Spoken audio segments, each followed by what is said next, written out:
ಆಗಿಲ್ಲ ಅಂದ್ರೆ ಅರ್ಥ ವಿಷಯ ಗೊತ್ತಿದ್ಬಿಟ್ರೆ ಪದಾರ್ಥ ಇನ್ಸ್ಟ್ರೂಮೆಂಟ್ ಏನಾದ್ರು ಇರಲಿ ಅದನ್ನು ಉಪಯೋಗಿಸ್ಕೊಂಡು ಅವನು ಆ ಕಾರ್ಯ ಸಾಧನೆ ಮಾಡೇ ಬಿಡ್ತಾನೆ. ಕೆಲಸ ಬರೋಲ್ಲ ಅಂತ ಇಟ್ಕೊಳ್ಳಿ, ನೀವೇನು ತಂದುಕೊಟ್ರೆ ಏನು ಉಪಯೋಗಿಲ್ಲ. ನಾನು ಹಾಗೆ ಕೊಟ್ಟಿದ್ದೆ ಲೈಟ್ಗೆ ಪುಸ್ತಕ ಮತ್ತೊಂದು ಎಲ್ಲ ತಂದು ಕೊಟ್ಬಿಟ್ಟು ಓದ್ದೆ ಹೋಗ್ಬಿಟ್ರೆ ತಪ್ಪು ಯಾರದ್ದು? ತಂದೆದೆ ತಾಯಿದೆ ಅಂತ. ಅವನಿಗೂ ಆ ಬುದ್ಧಿ ಇರಬೇಕಲ್ಲ, ಓದಿ ಉಪಯೋಗಿಸ್ಕೋಬೇಕು ಹಾಗೆ ಅಂತ. ಅದರಂತೆ ಅಯುಕ್ತನಾದವನಿಗೆ ಯಾಕೆ ಬುದ್ಧಿ ಇಲ್ಲ ಅಂದ್ರೆ ಅಲ್ಲೊಂದು ದೋಷ ಹೇಳ್ತಾರೆ, ಇದು ತಿಳ್ಕೋಬೇಕು. ಇಂದ್ರಿಯಾಣಾಂ ಹಿ ಚರತಾಂ ಯನ್ಮನೋ ಅನುವಿಧೀಯತೆ. ಅರ್ಜುನ, ಈ ಮಾನವನಲ್ಲಿ ಇಂದ್ರಿಯಗಳು, ಮನಸ್ಸು, ಬುದ್ಧಿ ಅಂತ 3 ಸ್ಟೇಜ್, 3 ರೀತಿಯಾಗಿರ್ತಕ್ಕಂಥ ಸಲಕರಣೆಗಳು, ಇವೆಲ್ಲ ಇನ್ಸ್ಟ್ರೂಮೆಂಟ್ಸ್. ಆತ್ಮನ ಒಂದಾನೊಂದು ಜೀವನಕ್ಕೆ ಇದೆಲ್ಲ ದೇವರು ಒದಗಿಸಿದ್ದಾನೆ. ಇಂದ್ರಿಯಗಳನ್ನು ಒದಗಿಸಿದ್ದಾನೆ, ಮನಸ್ಸನ್ನು ಒದಗಿಸಿದ್ದಾನೆ, ಬುದ್ಧಿಯನ್ನು ಒದಗಿಸಿದ್ದಾನೆ. ಹೀಗಿರುವಂತೆ ಇಂದ್ರಿಯಗಳದ್ದೇ ಸ್ವಲ್ಪ ಎಚ್ಚರಿಕೆಯಾಗಿ ನಾವು ಯಾವುದೇ ವಸ್ತುವನ್ನಾದರೂ ಬಳಸೋದಂತ ತಿಳ್ಕೊಂಡಿರಬೇಕು. ಸುಮ್ಮನೆ ಮನೆಗೆ ಪದಾರ್ಥ ತಂದ್ಬಿಟ್ರೆ ಆಗಿದ್ರೆ ಎಷ್ಟೋ ಎತ್ತೆತ್ಲಾಗ ಬಳಸ್ಬಿಟ್ಟು ಆ ಪದಾರ್ಥನೇ ಹಾಳು ಮಾಡಿಬಿಡ್ತಾರೆ. ಅದಕ್ಕೋಸ್ಕರ ಪದಾರ್ಥ ತುಂಬಿದ್ದು ಹೆಚ್ಚಲ್ಲ, ಅದನ್ನು ಬಳಸ್ತಕ್ಕ ಜಾಣತನ ಬೇಡವೆ. ಹಾಗೆಯೇ ಭಗವಂತ ನಮಗೆ ಕೊಟ್ಟಿರತಕ್ಕಂಥ ಇಂದ್ರಿಯ ಮನೋಬುದ್ಧಿಗಳು ಇನ್ಸ್ಟ್ರೂಮೆಂಟ್ಸ್ ಏನಿದೆಯೋ ಅವುಗಳಲ್ಲಿ ಬಹುಮುಖ್ಯವಾದದ್ದು ಮನಸ್ಸು. ಮನೆಯೇ ಮನುಷ್ಯಾಣ ಕಾರಣ ಬಂಧ ಮೋಕ್ಷಗಳು. ಭಗವಂತ ಏನೋ ಮನಸ್ಸನ್ನು ಕೊಟ್ಬಿಟ್ಟಿದ್ದಾರೆ ನೋಡಿ. ಅದಕ್ಕೇನೆ ನಮ್ಮ ಆ ಶಾಸ್ತ್ರದಲ್ಲಿ ಏನ್ ಹೇಳ್ತಾರೆ, ದೇವರನ್ನ ಕೇಳಿಕೊಡೋದು. ಆ ಗಾಯತ್ರಿ ಮಂತ್ರದಲ್ಲಿ ಏನ್ ಹೇಳ್ತಾನೆ, ಧಿಯೋ ಯೋ ನಃ ಪ್ರಚೋದಯ. ನಮ್ಮ ಬುದ್ಧಿವೃತ್ತಿಗಳನ್ನ ಪರಮಾತ್ಮ ಪ್ರೇರಣೆ ಮಾಡ್ಲಿ ಅಂತ ಋಷಿ ಕೇಳಿದ್ದೆ ಹೊರತು ಅದು ಕೊಡು ಇದು ಕೊಡು ಅಂತ. ಯಾಕೆ? ಬುದ್ಧಿ ಒಂದಿದ್ರೆ ಎಲ್ಲ ತಾನಾಗಿಯೇ ಸಿದ್ಧ. ಅದು ಹೇಗಿರ್ಬೇಕು? ನಾವಲ್ಲ ಅದಕ್ಕೆ ಪ್ರೇರಕರು, ಒಳಗೆ ಅಂತರಾತ್ಮನಾದಂಥ ಭಗವಂತ. ಅವನ ಅಂತಃ ಪ್ರೇರಣೆಯಿಂದ ಈ ಬುದ್ಧಿ ಕೆಲಸ ಮಾಡಬೇಕು ಅಂತ ಅಲ್ವೇ? ಹಾಗೆ ಯಾವುದೀಗ ಅತ್ಯಂತ ಮುಖ್ಯವಾದದ್ದಾಯಿತು ಅಂದ್ರೆ ಬುದ್ಧಿ. ಆದ್ರೆ ಆ ಬುದ್ಧಿ ಏನಾದರೂ ಇಂದ್ರಿಯಗಳ ಬೆನ್ನತ್ತಿ ಹೋಯಿತು ಅಂದ್ರೆ ತಡೀರಿ. ಇಂದ್ರಿಯಾಣಾಂ ಹಿ ಚರತಾಂ. ಇಂದ್ರಿಯಗಳನ್ನ ಬೈಯೋ ಹಾಗಿಲ್ಲ. ಯಾಕೆ? ಅವು ಚಂಚಲ, ಯಾವಾಗಲೂ ಚಂಚಲ. ಕಣ್ಣು, ಕಿವಿ, ಪಂಚೇಂದ್ರಿಯಗಳು ಕೂಡ ದೇವರು ಕೊಟ್ಟಿರೋದು ಅತ್ಯಂತ ಚಂಚಲವಾಗಿರ್ತಕ್ಕದ್ದು. ಆದ್ರಿಂದ ಚರತಾಂ ಅನ್ನೋದು ಸರಿ, ಓಡಾಡ್ತಿರುತ್ತದೆ, ಯಾವತ್ತೂ ಸುಮ್ಮನಿರೋದಕ್ಕೆ ಸಾಧ್ಯವಿಲ್ಲ. ಆದರೆ ಈ ಮನಸ್ಸು ಅನ್ನೋದು ಆ ಇಂದ್ರಿಯಗಳ ಬೆನ್ನತ್ತಿ ಹೋಗಬಾರದು. ಉದಾಹರಣೆಗೆ ಕಣ್ಣು ಅನ್ನೋದೊಂದು ಇಂದ್ರಿಯ. ಕಣ್ಣಿನ ಕೆಲಸ ಏನು? ಪದಾರ್ಥಗಳನ್ನು ನೋಡುತ್ತೆ. ನೋಡಿದ ಮಾತ್ರಕ್ಕೆ ಮನಸ್ಸು ಹೋಗಿ ಆ ಪದಾರ್ಥದಲ್ಲಿ ತಾನು ನಂದು ಅಂದ್ಬಿಟ್ರೆ ಏನ್ ಮಾಡೋದು? ತಪ್ಪಾರದು ಮನಸ್ಸಿಗೆ. ಹೀಗಾಗಿ ಇಂದ್ರಿಯಗಳ ಸ್ವಭಾವ ಅನ್ನೋದು ವಿಷಯಗಳೇ. ಅಂದ್ರೆ ಅವೆಲ್ಲ ಪ್ರಪಂಚವನ್ನ ಅಂದ್ರೆ ಆತ್ಮನಿಂದ ಹೊರಗಿನ ಒಂದಾನೊಂದು ಜಗತ್ತನ್ನು ತೋರಿಸುತ್ತವೆ. ಕಣ್ಣು ಹೊರಗೆ ನೋಡುತ್ತೆ, ಕಿವಿ ಹೊರಗೆ ಕೇಳುತ್ತೆ. ಯಾಕೆ? ಸೃಷ್ಟಿಯಲ್ಲಿ ಬ್ರಹ್ಮ ಹಾಗೆ ಮಾಡಿದ್ದಾನೆ. ಪರಾಂಚಿಖಾನಿ ವ್ಯತರಣ ಸ್ವಯಂಭೂ ಕಠೋಪನಿಷತ್ತಲ್ಲಿ ಇದೆಯಲ್ಲ.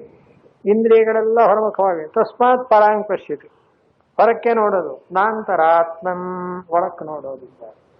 ಇಲ್ಲಿ ಜಾಣತನ ಏನ್ ಹೇಳ್ತಾರೆ, ಹಾಕ್ಕೊಳ್ಳಿ. ಇಂದ್ರಿಯಗಳು ಹೊರಮುಖವಾಗಿ ಇರುವೆ.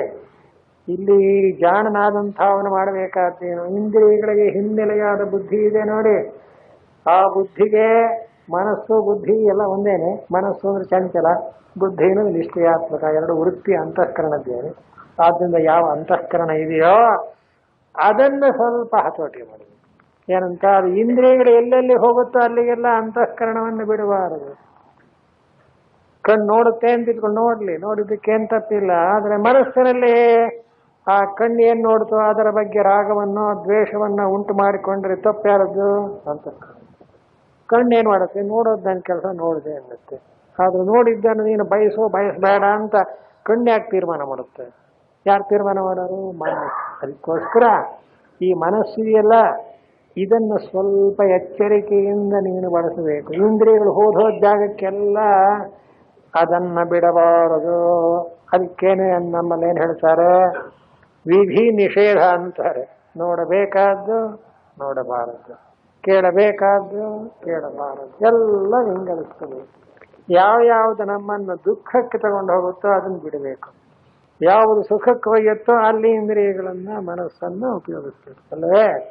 ಆದ್ದರಿಂದಲೇ ಈ ಮನಸ್ಸು ಯಾವಾಗ ಇಂದ್ರಿಯಗಳ ಬೆನ್ನತ್ತಿ ಬಿಡುತ್ತೋ ತದಸ್ಯ ಹರತಿ ಪ್ರಜ್ಞಾ ಯಸ್ಮಾತ್ ಚರತಾಂ ಸ್ವಸ್ವ ವಿಷಯೇಷು ಪ್ರವರ್ತಮಾನಾನಾಂ. ಇಂದ್ರಿಯಗಳು ತಮ್ಮ ತಮ್ಮ ಶಬ್ದ ಸ್ಪರ್ಶ ರೂಪ ರಸಗಂಧ ಅಂತಕ್ಕ ಆಯಾ ವಿಷಯಗಳಲ್ಲಿ ಪ್ರವೃತ್ತಿ ಆಗುತ್ತಲ್ಲ, ಹಾಗಾಗುವಾಗ ಯನ್ಮನಃ ಅನುವಿಧೀಯತೆ, ಯಾವ ಮನಸ್ಸು ಕಣ್ಣನ್ನೋ ಕಿವಿಯನ್ನೋ ಮೂಗನ್ನೋ ಅದು ಪ್ರವೃತ್ತಿ ಮಾಡಿದಂಥ ಜಾಗಕ್ಕೆ ಅನುಗುಣವಾಗಿ ತಾನೂ ಕೂಡ ಹೋಗುತ್ತದೆಯೋ ತತ್ ಇಂದ್ರಿಯ ವಿಷಯಕ, ಇಂದ್ರಿಯ ವಿಷಯ ವಿಕಲ್ಪನೇನ ಪ್ರವೃತ್ತಂ ಮನಃ. ನೋಡಿ ಆ ವಾಕ್ಯ, ಇಂದ್ರಿಯ ವಿಷಯ ವಿಕಲ್ಪನೇನ. ಇಂದ್ರಿಯ ಏನು ಮಾಡ್ತು? ವಸ್ತುವನ್ನು ತೋರಿಸ್ತು, ಪದಾರ್ಥವನ್ನು ಜ್ಞಾನ ಮಾಡಿಕೊಡ್ತು. ಆಗೇನಾಗುತ್ತೆ? ಮನಸ್ಸು ಚಂಚಲ ಆಗಿಬಿಡುತ್ತೆ. ತದ್ ನೋಡಿದ ಕೂಡಲೇ ಹಾಗೆ ಸೀತಾದೇವಿಗ ಜಿಂಕೆ ನೋಡಿದ ಕೂಡಲೇ ಜಿಂಕೆ ಎಷ್ಟು ಚೆನ್ನಾಗಿದೆ ಅಂತ. ಅವಳು ಯಾವತ್ತೂ ರಾಮನನ್ನು ಬಿಟ್ಟು ಬೇರೆ ಧ್ಯಾನ ಮಾಡಿರಲಿಲ್ಲ. ಒಂದು ಕ್ಷಣ ಆ ಜಿಂಕೆ ನೋಡಿದ ಕೂಡಲೇ ಜಿಂಕೆ ಎಷ್ಟು ಚೆನ್ನಾಗಿದೆ ಅನ್ನಿಸ್ಕೊಂಡು. ಒಂದು ಸಣ್ಣ ತಪ್ಪಿಗೆ ಸೀತಾದೇವಿ ಶಿಕ್ಷೆ ಆದ್ ನೋಡಿ ಎಷ್ಟಾಯ್ತು. ನಮ್ಮ ತವಕ್ಕೆ ಏನೇನಾಗುತ್ತೆ. ಹಾಗೆ ಆ ಒಂದಾನೊಂದು ಇಂದ್ರಿಯಗಳ ಅನುಸಾರವಾಗಿ, ಇಂದ್ರಿಯಗಳದ್ದು ತಪ್ಪು ಅಂತ ಹೇಳೋಕ್ಕಾಗಲ್ಲ. ಯಾಕೆ? ಅದಾದ್ರೆ ಸ್ವಭಾವ ತನ್ನ ಕೆಲಸ ತಾನು ಮಾಡಿ. ಕಣ್ಣು ನೋಡ್ಲೇಬೇಕು, ನೋಡುತ್ತೆ. ಕಿವಿ ಕೇಳಬೇಕು, ಕೇಳುತ್ತೆ. ಆದ್ದರಿಂದ ಕಣ್ಣು ಕಿವಿ ಮೇಲೆ ಕೋಪ ಮಾಡೋ ಹಾಗಿಲ್ಲ. ಆ ಕಣ್ಣು ಕಿವಿಗಳು ಮಾಡತಕ್ಕ ಕೆಲಸವನ್ನ ರಿಕಾರ್ಡ್ ಮಾಡುತ್ತೆ ನೋಡಿ ನಮ್ಮ ಒಳಗಿರೋ ಮನಸ್ಸು. ಅದು ಬಹಳ. ನೀವು ಮನಸ್ಸು ಮಾಡದೆ ಹೋದ್ರೆ ಆ ಇಂದ್ರಿಯಗಳು ಏನ್ ನೋಡಿದ್ರು ಮುಟ್ಟಿದ್ರು ನಮ್ಗಂತದೇ ಇಲ್ಲ. ಎಷ್ಟೊಂದ್ಸಲ ಹಾಗೆ ಏನೋ ಕೇಳ್ತಾ ಕೂತಿದ್ವಿ, ಬೇಡ ಅಂತ ಸುಮ್ಮನೆ ಕೂತಿದ್ವಿ. ಯಾಕೆ ಅಂತ ಜಾಕಿಲ್ಲ. ಕಿವಿ ಇದೆ, ಕಿವಿ ಇದೆ, ಕೇಳಿಸಲ್ವೇ ಕೇಳಿಸುತ್ತೆ. ಮತ್ತೆ ಒಳಕ್ಕೆ ಯಾಕೆ ಹೋಗಿ ಬೇಕಿಲ್ಲ, ನಾನೇ ಅವಾಯ್ಡ್ ಮಾಡ್ಬೋದು. ಬೇಡದ್ದನ್ನ ಎಷ್ಟು ಬೇಕಾದ್ರೂ ಅವಕಾಶ ಇದೆ ನಮಗೆ. ಕಾರಣ ಏನೋ ಈ ಮನಸ್ಸು ಬಹಳ ಮುಖ್ಯವಾದ. ಅದಕ್ಕಂತಾರೆ ಈ ಮನಸ್ಸು ಒಂದೊಂದು ಸರ್ತಿ ಆ ಇಂದ್ರಿಯಗಳು ಎಲ್ಲೆಲ್ಲಿ ಹೊರಮುಖವಾಗಿ ಹೋಗುತ್ತದೆಯೋ, ಯಾಕೆ ಇಂದ್ರಿಯ ಇರೋದೇ ಹೊರಮುಖವಾಗಿದೆ. ಹೀಗೆ ಹೋದಾಗ ಸದಸ್ಯ ಹರತಿ ಪ್ರಜ್ಞಾಂ ವಾಯುರ್ನಾವಮಿವಾಂಭಸಿ. ಆ ಇಂದ್ರಿಯಗಳ ಒಂದಾನೊಂದು ಊಟವನ್ನ ಅನುಸರಿಸಿ ಮನಸ್ಸೂ ಕೂಡ ಅದನ್ನೇ ಅನುವಿಧೀಯತೆ ಅನುಸರಿಸಿ ಹೋಗ್ಬಿಟ್ರೆ ಆಗ ಈ ಮನುಷ್ಯನ ಪ್ರಜ್ಞಾ ಅಂದ್ರೆ ತಿಳುವಳಿಕೆ ಅಂತಕ್ಕದ್ದು ನಾಶವಾಗಿ ಹೋಗುತ್ತೆ. ಆದ್ರಿಂದ ಇಂದ್ರಿಯಗಳನ್ನ ಬೆನ್ನತ್ತಿ ಹೋಗಬಾರದು. ಹೊರಗೆ ಹೋಯ್ತು ಅಂದ್ರೆ ಮನಸ್ಸು ಹಿಂದ್ಗಡೆ ಹೋಗ್ಬಿಡೋದ್ರಿಂದ ಈ ಬುದ್ಧಿ ಉಪಯೋಗವಾಗಲ್ಲ. ಇದರ ತೀರ್ಮಾನ ಕೇಳೋನೇ ಗತಿಯಿಲ್ಲ. ಆ ಮನಸ್ಸನ್ನೇ ಅನುಸರಿಸ್ಬಿಡುತ್ತೆ. ಹಾಗಾಗಿ ವಾಯು ನಾವಮಿವಾಂಭಸಿ ಅಂತ ದೃಷ್ಟಾಂತವನ್ನು ಕೊಟ್ಟು, ಹಿಂದಿನ ಕಾಲದಲ್ಲಿ ಹಡಗು ಗಾಳಿಯ ಒಂದಾನೊಂದು ಸಂಬಂಧದಿಂದ ನಡೀತಾ ಇತ್ತು. ಯಾವ ಕಡೆ ಗಾಳಿ ಬೀಸುತ್ತಾ ಹೋಗ್ತಾ ಇದೆ ಅಂತ. ನಿಜ ಆ ಗಾಳಿ ಏನಾದ್ರು ಬಿರುಗಾಳಿಯಾಗಿಬಿಟ್ರೆ ಹಡಗಿನ ಗತಿ ಏನು? ಹಾಗೆ ಆ ಮನಸ್ಸು ಯಾವಾಗಲೂ ಕೂಡ ಇಂದ್ರಿಯಗಳ ಬೆನ್ನತ್ತಿ ಹೋದಾಗ ಈ ಬಿರುಗಾಳಿಗೆ ಸಿಕ್ಕಿದಂತಹ ಒಂದು ಹಡಗಿನಂತೆ ಈ ಆತ್ಮನನ್ನ ಮುಳುಗಿಸಿಬಿಡುತ್ತದೆ. ಹಾಗೆ ಹೊರದ್ರೆ ಈಗ ಇಂದ್ರಿಯಗಳನ್ನ ಹತೋಟಿ ತಗೋಬೇಕಾದ್ರೆ ಅದರ ಹಿನ್ನೆಲೆಯಾಗಿರತಕ್ಕ ಮನಸ್ಸನ್ನು ಹಿಡಿಯಬೇಕು. ಆದ್ರಿಂದ ಕೇಳೋ ತಸ್ಮಾದ್ಯಸ್ಯ ಮಹಾಬಾಹೋ ನಿಗೃಹೀತಾನಿ ಸರ್ವಶಃ ಇಂದ್ರಿಯಾಣೀಂದ್ರಿಯಾರ್ಥೇಭ್ಯಃ ತಸ್ಯ ಪ್ರಜ್ಞಾ ಪ್ರತಿಷ್ಠಿತಾ. ಒಂದು ಸತ್ಯ ಪ್ರಜ್ಞಾ ಅಂತ ಸರಿಯಾದ ತಿಳುವಳಿಕೆ. ತಸ್ಮಾತ್ ಆದ್ದರಿಂದ ಅಂದ್ರೇನು? ಎಷ್ಟೇ ಪ್ರಯತ್ನ ಮಾಡಿದರೂ ಇಂದ್ರಿಯಗಳು ಬಹಳ ಚಂಚಲವಾದ್ರಿಂದ ಮನಸ್ಸನ್ನು ಹೊಡ್ಕೊಂಡು ಹೋಗ್ಬಿಡ್ತೀವಿ, ಅಪಹಾರ ಮಾಡ್ಕೊಂಡು ಹೋಗ್ತೀವಿ ಅಂತ ಹೇಳಿದ್ದಲ್ಲಪ್ಪ. ಇತಿ ಉಪನ್ಯಸ್ತಸ್ಯ ಅರ್ಥಸ್ಯ, ಈವರೆಗೆ ನಾವು ಪ್ರಸ್ತಾಪ ಮಾಡಿದಂತಹ ಈ ವಿಷಯದಲ್ಲೇ ಅನೇಕಧಾ ಉಪಪತ್ತಿ ಉಕ್ತ, ಬೇರೆ ಬೇರೆ ರೀತಿಯಾದಂಥ ಯಾವ ಉಪಪತ್ತಿ ಅಂದರೆ ಯುಕ್ತಿಗಳನ್ನೆಲ್ಲ ಹೇಳಿದ್ದೇವೆ. ಬೇರೆ ಯುಕ್ತಿಗಳು ಹೇಳಿದರೆ ಅಂತ ಯಾವ ವಿಷಯ ಕೇಳ್ಕೊಳ್ಳಿ. ನೋಡಿ, ಮೊದಲು ಬುದ್ಧಿಗಿಂತ ಹೊರಗಿಂದ ಮನಸ್ಸಿಗಿಂತ ಇಂದ್ರಿಯಗಳಿಗಿಂತ ವಿಷಯ. ಇಷ್ಟು ಒಂದಾದೊಂದು ದೊಡ್ಡ ಒಂದಾದೊಂದು ಸಂಕೇತ. ಇದರಲ್ಲಿ ಈಗ ವ್ಯವಹಾರ ಮಾಡ್ತಾರೆ. ಆದ್ದರಿಂದ ಯಾವುದಕ್ಕೆ ಅಧೀನವಾಗಿರಬೇಕು ಅನ್ನೋದನ್ನು ಮರೆತರೆ, ತಿರಸ್ಕಾರ ಮಾಡಿದರೆ ಪುರುಷಾರ್ಥ ಉಂಟಾಗುವುದಿಲ್ಲ. ತಸ್ಮಾತ್ ವಿರೋಧದಿಂದ ಅದನ್ನು ಮಾತು ಬರೀತಾರೆ ಭಗವತ್ಪಾದರು. ಯತತೋಷ್ಯಪಿ ಉಪನ್ಯಸ್ತಸ್ಯಾರ್ಥಸ್ಯ ಅನೇಕ ಉಪಪತ್ತಿ ಮುಖ್ಯ. ಈ ವಿಷಯಕ್ಕಾಗಲೇ ಭಗವಂತ ಹಿಂದಿನ ಶ್ಲೋಕಗಳಲ್ಲಿ ಯತತೋಷ್ಯಪಿ ಕೌಂತೆಯ ಅಂತ ಹೇಳಿದ್ದಾನೆ. ಅದ್ಯಾಕೆ ಇಲ್ಲಿ ಒತ್ತು ಹೇಳ್ತಾರೆ ಅಂದರೆ, ಪ್ರಯತ್ನ ಮಾಡಿದವನಿಗೆ ಈ ಮನಸ್ಸಿನ ಒಂದು ಹತೋಟಿ ಅಂತ ಕೊಡೋಕ್ಕಾಗಲ್ಲ, ಸಾಧ್ಯವಾಗಲ್ಲ, ಕಷ್ಟವಾಗುತ್ತೆ ಅಂತ ಹೇಳಿದ ಮೇಲೆ ಪ್ರಯತ್ನನೇ ಮಾಡದೇ ಇದ್ದವನು ಗತಿ ಏನಾಗಬೇಕು? ಅದಕ್ಕೋಸ್ಕರ ಉಪನ್ಯಸ್ತಸ್ಯಾರ್ಥಸ್ಯ ಅನೇಕರ ಉಪಪತ್ತಿ ಮುಕ್ತ ಪಂಚಾರ್ಥಂ ಉಪಪಾದ್ಯ. ಅದನ್ನು ಇದುವರೆಗೆ ಪ್ರತಿಜ್ಞೆ ಇಲ್ಲ ಚೆನ್ನಾಗಿ ಅದನ್ನು ವಿವರಣೆ ಮಾಡಿ ಈಗ ಆ ವಿಷಯವನ್ನು ಮುಕ್ತಾಯ ಮಾಡ್ತಾನೆ. ಏನಂತ? ತಸ್ಮಾತ್ ಯಸ್ಯ ಮಹಾಬಾಹೋ ನಿಗೃಹೀತಾನಿ ಸರ್ವಶಃ. ಅರ್ಜುನ, ಇಂದ್ರಿಯಾಣಾಂ ಪ್ರವೃತ್ತೌ ದೋಷಃ ಉಪಪಾದಿತಃ ಯಸ್ಮಾತ್. ತಸ್ಮಾತ್ ಅಂದ್ರೆ ಏನು? ಇಂದ್ರಿಯಗಳು ತಾವೇ ಮನಸ್ಸಿನ ಒಂದಾನೊಂದು ಪ್ರೇರಣೆಯಿಂದ ಹೊರಟುಬಿಟ್ರೆ ಅಂತ ಅಲ್ಲೊಂದು ವಿಷಯ ತಿಳ್ಕೋಬೇಕು. ಇಂದ್ರಿಯಗಳದ್ದು ತಪ್ಪು, ಮನಸ್ಸಿನ ತಪ್ಪು ಅಂತ.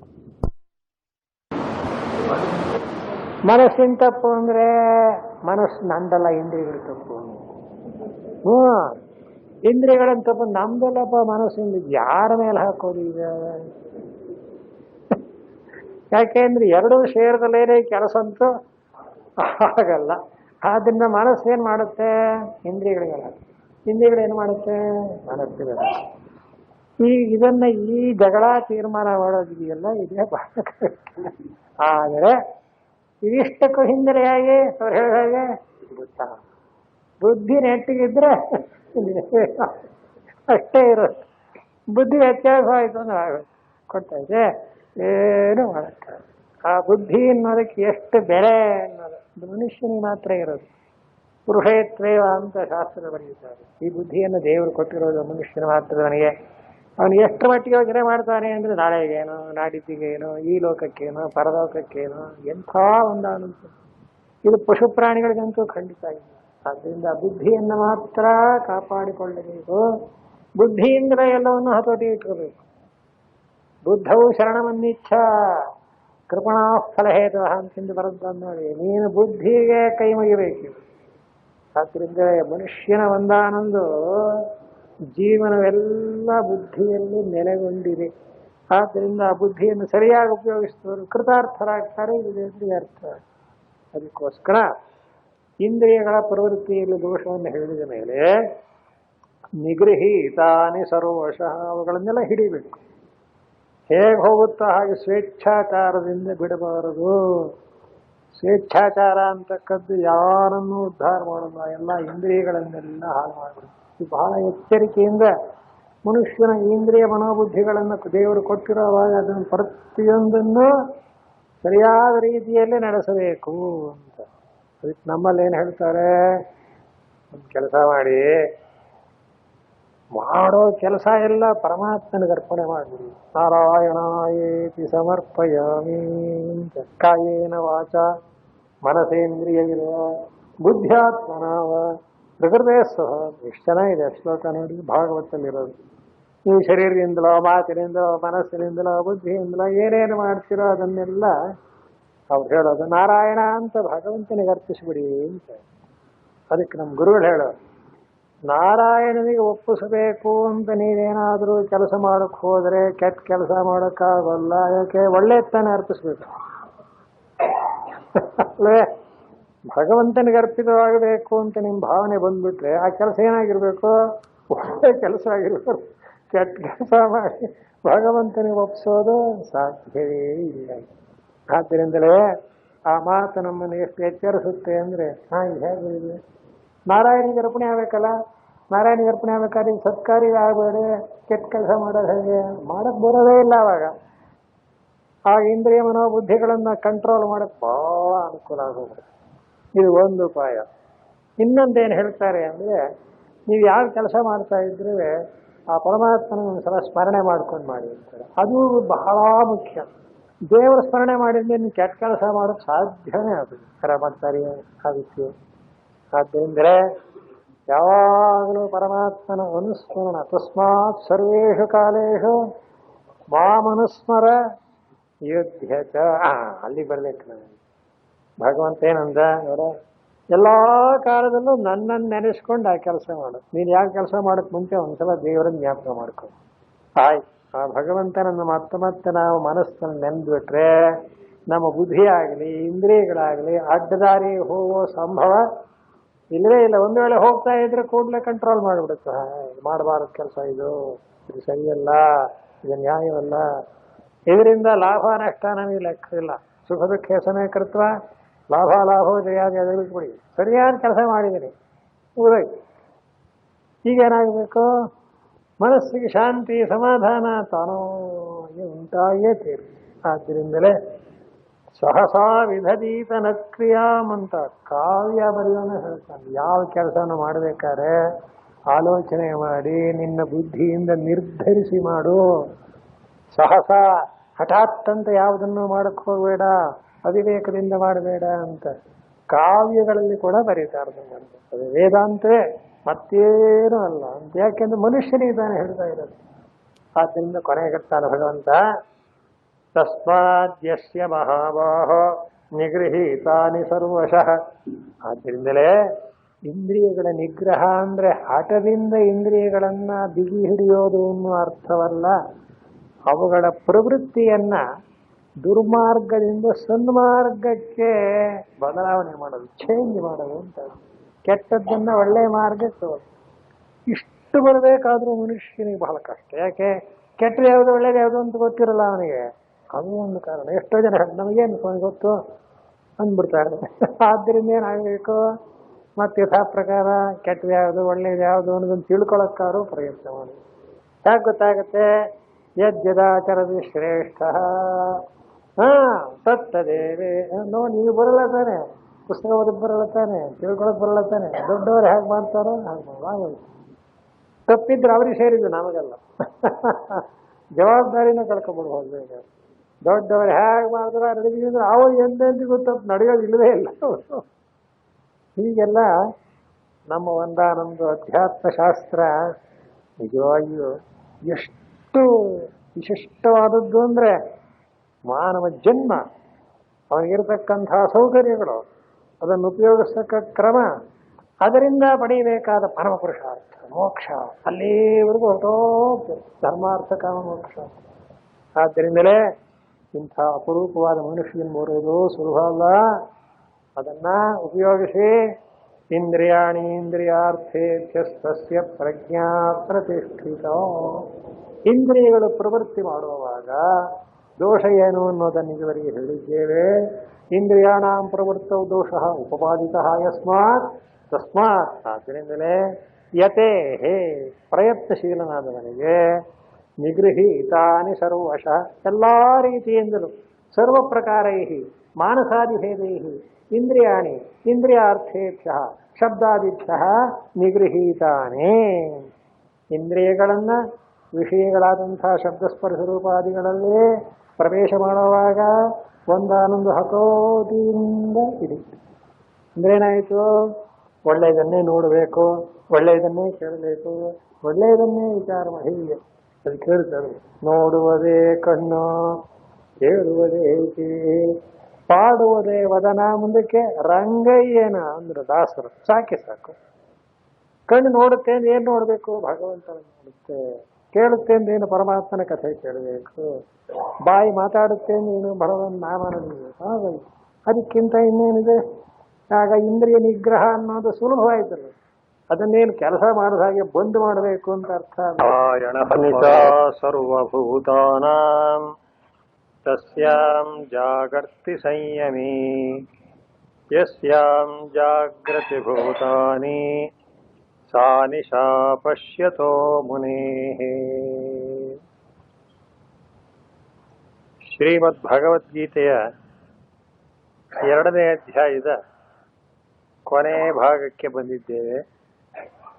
ಈ 2ನೇ ಅಧ್ಯಾಯಕ್ಕೆ ಸಾಂಖ್ಯ ಯೋಗ ಅಂತ ಕಟ್ಟಿದ್ದಾರೆ. ಸಾಂಖ್ಯ ಅಂದರೆ ತತ್ವ ವಿಚಾರ, ಪರಬ್ರಹ್ಮ ತತ್ವವನ್ನು ನಿರೂಪಣೆ ಮಾಡುವುದಕ್ಕೋಸ್ಕರವೇ ಈ ಅಧ್ಯಾಯ ಬಂದಿದ್ದು. ಪ್ರಾರಂಭದಲ್ಲಿ ಆತ್ಮಜ್ಞಾನವನ್ನೇ ಅರ್ಜುನನಿಗೆ ಅಶೋಚ್ಯಾನ್ ಅಂತ ಭಗವಂತ ಪ್ರಾರಂಭ ಮಾಡಿ ಹೇಳಿದ್ದಾನೆ. ಆ ತತ್ವಜ್ಞಾನ ಉಳ್ಳವನನ್ನೇ ಜ್ಞಾನಿ, ಮುನಿ ಹೀಗೆಲ್ಲ ಬೇರೆ ಬೇರೆ ಹೆಸರುಗಳಿಂದ ಕರೀತಾರೆ. ಇಂಥ ಯಾವ ತತ್ವಜ್ಞಾನಿಯ ಒಂದು ವಿವರಣೆಯನ್ನು ಇವಾಗ ಮಾಡ್ತಾ ಜ್ಞಾನಯೋಗದ ವಿಷಯವನ್ನ ಮುಕ್ತಾಯ ಮಾಡ್ತಾ ಇದ್ದಾರೆ. ಅದಕ್ಕೋಸ್ಕರವಾಗಿ ಈ ಶ್ಲೋಕಕ್ಕೆ ಭಗವತ್ಪಾದರವರು ಒಂದು ಅವತರಣಿಕೆಯನ್ನು ಕೊಡ್ತಾರೆ. ಅದನ್ನು ಸ್ವಲ್ಪ ನೋಡಿ ಅರ್ಥ ಮಾಡಿಕೊಂಡು ಮುಂದಿನ ಶ್ಲೋಕಕ್ಕೆ ಅನ್ವಯ ಮಾಡ್ಕೋಬೇಕು. ಆ ಒಂದು ಅವತರಣಿಕೆ ಹೀಗಿದೆ. ಯೋಯಂ ಲೌಕಿಕೋ ವೈದಿಕಶ್ಚ ವ್ಯವಹಾರಃ ಸಹ ಉತ್ಪನ್ನ ವಿವೇಕ ಜ್ಞಾನಸ್ಯ ಸ್ಥಿತಪ್ರಜ್ಞಸ್ಯ ಅವಿದ್ಯಾ ಕಾರ್ಯತ್ವಾತ್ ಅವಿದ್ಯಾ ನಿವೃತ್ತೌ ನಿವರ್ತತೆ. ಎರಡನೇ ಅಧ್ಯಾಯದಲ್ಲಿಯೇ ಅರ್ಜುನ ಕೇಳಿದಂತಹ ಒಂದು ಪ್ರಶ್ನೆ, ಸ್ಥಿತ ಪ್ರಜ್ಞಸ್ಯ ಕಾ ಭಾಷಾ ಅಂತ ಪ್ರಶ್ನೆ ಉಂಟಾಗಿ ಭಗವಂತ ಸ್ಥಿತಪ್ರಜ್ಞನ ಲಕ್ಷಣಗಳನ್ನೆಲ್ಲ ಹೇಳಿದ್ದಾನೆ. ಅದರಲ್ಲಿ ಮೊದಲನೇ ಲಕ್ಷಣವೇ ಎಲ್ಲ ವಿಷಯವನ್ನು ಒಳಗೊಂಡಿದೆ. ಏನಂತ? ಪ್ರಜಹಾತಿ ಯದಾ ಕಾಮಾನ್ ಸರ್ವಾನ್ ಪಾರ್ಥ ಮನೋಗತಾನ್ ಆತ್ಮನ್ಯೇವಾತ್ಮನಾ ತುಷ್ಟಃ ಸ್ಥಿತಪ್ರಜ್ಞಸ್ತದೋಚನ್. ನೋಡಪ್ಪ ಅರ್ಜುನ, ಯಾವನು ಸರ್ವಾನ್ ಕಾಮಾನ್, ತನ್ನ ಅಂತಃಕರಣದಲ್ಲಿರತಕ್ಕ ಎಲ್ಲಾ ಬಯಕೆಗಳನ್ನು ಪ್ರಜಹಾತಿ ಬಿಟ್ಟಿರುತ್ತಾನೆಯೋ ಅಂತ. ಜಹಾತಿ ಅಂದ್ರೆ ಬಿಡುತ್ತಾನೆ, ಪರ ಅಂತ ವಿಶೇಷಣ ಇರೋದ್ರಿಂದ, ಒಂದೊಂದು ಉಪಸರ್ಗ ಇರೋದ್ರಿಂದ ಸಂಪೂರ್ಣವಾಗಿ ಬಿಟ್ಬಿಟ್ಟಿದ್ದಾನೆ. ಲೋಕದಲ್ಲಿ ಇಂಥ ಅವರು ಅಪರೂಪ. ಯಾಕೆ? ಎಲ್ಲಾ ರೀತಿಯಾದ ಬಯಕೆಗಳನ್ನು ಬಿಟ್ಟಿದ್ದೇನೆ ಅನ್ನೋದಿದೆಯಲ್ಲ, ಅದು ಬಹಳ ಕಷ್ಟ. ಒಂದು ಮಾತು ಹೇಳೋರು ಗುರುಗಳು, ಬಿಟ್ಟೆ ಬಿಟ್ಟೆ ಅಂತಿದ್ದಂತೆ ಶಿಷ್ಯ. ಗುರುಗಳು ಹೇಳಿದ್ರು, ಆ ಬಿಟ್ಟೆ ಅನ್ನೋದು ಮೊದಲು ಬಿಡಪ್ಪ ಮಹಾರಾಜ ಅಂತ. ಹಾಗಾಗಿಬಿಡುತ್ತೆ. ನಾನೆಲ್ಲ ಬಿಟ್ಟೆ ಅಂತ ಎಲ್ಲರಿಗೂ ಹೇಳ್ಕೊಂಡು ಬರ್ತಾ ಇದ್ದ. ಬಿಟ್ಟಿರಬಹುದು, ಆ ಬಿಟ್ಟಿದ್ದೇನೆ ಅನ್ನೋ ಅಹಂಕಾರವನ್ನು ಬಿಟ್ಟಿಲ್ವಲ್ಲ, ಅದಕ್ಕೋಸ್ಕರ ಹೀಗೆ ತಮಾಷೆ ಹೇಳು. ಆದ್ದರಿಂದ ಆ ಬಿಟ್ಟೆ ಅನ್ನೋದು ಅಷ್ಟು ಸುಲಭವಲ್ಲ. ಅದಕ್ಕೋಸ್ಕರ ಏನ ತ್ಯಜಸಿ ತತ್ಯಜ ಅಂತ ಕೂಡ ಒಂದು ಶ್ಲೋಕವನ್ನ ಭಾಷ್ಯಕಾರ ಹೇಳ್ತಾರೆ. ಬಿಡ್ತೀನಿ ಅಂತ ಏನಂತೀಯೋ ಆ ಬಿಡ್ತೀನಿ ಅನ್ನೋದನ್ನ ಮೊದಲು ಬಿಡು ಅಂತ ಹೇಳ್ತಾರೆ. ಆದ್ದರಿಂದ ಇಲ್ಲಿ ಪ್ರಜಹಾತಿ ಎನ್ನುವ ಶಬ್ದಕ್ಕೆ ಹಾಗೆ ಅರ್ಥ ಮಾಡ್ತಾರೆ. ಎಲ್ಲಾ ರೀತಿಯಾದ ಬಯಕೆಗಳನ್ನು ಬಿಟ್ಟಿರುವವನು ಆಗಿರಬೇಕು. ಆ ಎಲ್ಲಾ ರೀತಿಯ ವ್ಯವಹಾರ ಅನ್ನೋದಕ್ಕೆ ವಿವರಣೆ ಲೌಕಿಕ ವೈದಿಕಶ್ಚ ವ್ಯವಹಾರ ಅಂತ ಭಗವತ್ಪಾದರಿಂದ ವಿವರಣೆ ಕೊಡ್ತಾರೆ. ವ್ಯವಹಾರದಲ್ಲಿ ಲೌಕಿಕ ವ್ಯವಹಾರ, ವೈದಿಕ ವ್ಯವಹಾರ ಅಂತ ಎರಡಿದೆ. ಲೌಕಿಕ ವ್ಯವಹಾರ ಅಂದ್ರೆ ನಾವು ಮಾಡ್ತಕ್ಕಂಥ ಎಲ್ಲ ವಿಚಾರಗಳು, ಯೋಗಕ್ಷೇಮದಿಂದ ಹಿಡಿದು ಲೋಕದ ಒಂದು ಜೀವನಕ್ಕೆ ಮಾಡ್ತಕ್ಕ ವ್ಯವಹಾರ ಇದೆ. ವೈದಿಕ ವ್ಯವಹಾರ ಅಂದ್ರೆ ಏನು? ನಾನು ಅಂದ್ರೇನು, ಪ್ರಪಂಚ ಅಂದ್ರೇನು, ಗುರು ಅಂದ್ರೇನು, ಉಪದೇಶ ಅಂದ್ರೇನು ಅಂತ ಹೀಗೆ ವೇದಾಂತ ವಿಚಾರವಾಗಿ ನಮ್ಮ ಆತ್ಮತತ್ವ ಜಿಜ್ಞಾಸೆಗೋಸ್ಕರ ಮಾಡತಕ್ಕ ವ್ಯವಹಾರ, ಅದು ವ್ಯವಹಾರವೇ. ಯಾಕೆ? ಶಾಸ್ತ್ರ, ಗುರು, ಶಿಷ್ಯ ಅನ್ನೋ ಭೇದವೆಲ್ಲ ಇರುತ್ತಲ್ಲ, ಭೇದವಿರೋದೆಲ್ಲ ವ್ಯವಹಾರ ಇದೆ. ಈಗ ಭಗವತ್ಪಾದರಂತಾರೆ, ಈ ರೀತಿಯಾದ ಎರಡು ರೀತಿಯಾದ ವ್ಯವಹಾರವೂ ಕೂಡ ಉತ್ಪನ್ನ ವಿವೇಕ ಜ್ಞಾನಸ್ಯ ಸ್ಥಿತ ಪ್ರಜ್ಞಸ್ಯ ಅಂದರು. ಯಾವ ಸ್ಥಿತಪ್ರಜ್ಞನ ವಿಷಯವಾಗಿ ಈಗಾಗಲೇ ಕೇಳಿದ್ದೇವೆಯೋ, ನಾನು ಹೇಗಿರ್ತಾನೆ ಅನ್ನೋದೆಲ್ಲ ವಿಸ್ತಾರವಾಗಿ 15-16 ಶ್ಲೋಕಗಳಲ್ಲಿ ಈಗಾಗಲೇ ಹೇಳಿದ್ದಾಗಿದೆ. ಅವನ ಒಂದಾನೊಂದು ಸ್ಥಿತಿ ಏನು ಅಂದ್ರೆ ಪರಬ್ರಹ್ಮವೇ ಪರಮಾರ್ಥ ಸತ್ಯ, ಅದೇ ನಾನು, ಅಹಂ ಬ್ರಹ್ಮಾಸ್ಮಿ ಅನ್ನೋ ಸ್ಥಿತಿಯಲ್ಲಿ ನಿಂತಿರ್ತಾನೆ. ಇದನ್ನೇ ವಿವೇಕ ಜ್ಞಾನ ಅಂದ. ಇಂಥ ವಿವೇಕ ಜ್ಞಾನವು ಯಾವನಿಗೆ ಉಂಟಾಗಿದೆಯೋ ಅವನ ಒಂದಾನೊಂದು ದೃಷ್ಟಿಯಲ್ಲಿ ಈ ವ್ಯವಹಾರದ ಒಂದು ಸ್ಥಿತಿ ಏನು, ಇದ್ರ ಗತಿ ಅಂತ.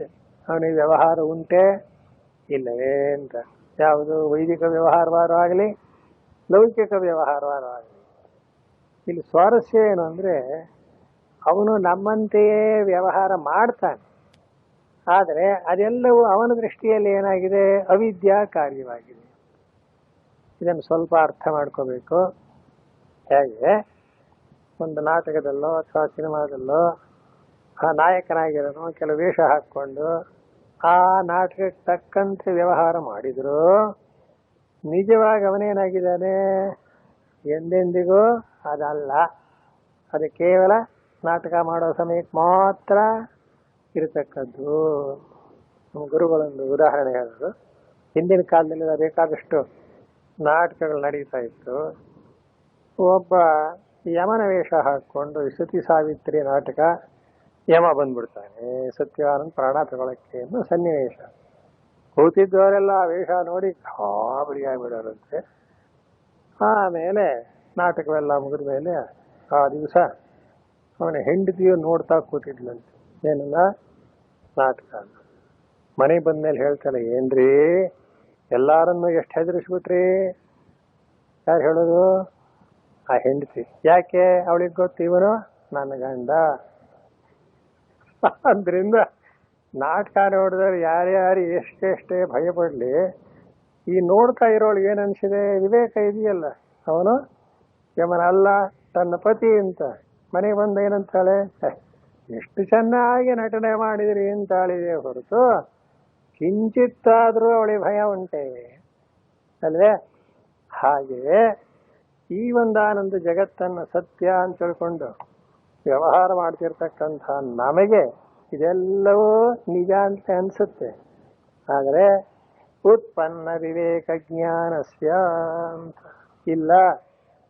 ಪರಮಾರ್ಥ ಸತ್ಯ ಅನ್ನೋದು ಹೀಗಿಲ್ಲ, ಅದು ಅದ್ವಿತೀಯವಾಗಿದೆ, ಅದೇ ತಾನು ಅಂತ ಯಾವನು ವಿವೇಕ ಮಾಡಿಕೊಂಡಿದ್ದಾನೋ ಅವನ ದೃಷ್ಟಿ ಒಳಗೆ ಈ ಲೌಕಿಕ ಅಥವಾ ವೈದಿಕ ಅಂತಕ ಯಾವ ವ್ಯವಹಾರವೂ ಇರುವುದಿಲ್ಲ. ನಿವರ್ತತೆ ಅಂತ ಬರುತ್ತೆ, ಹೊರಟೋಗ್ಬಿಡುತ್ತೆ.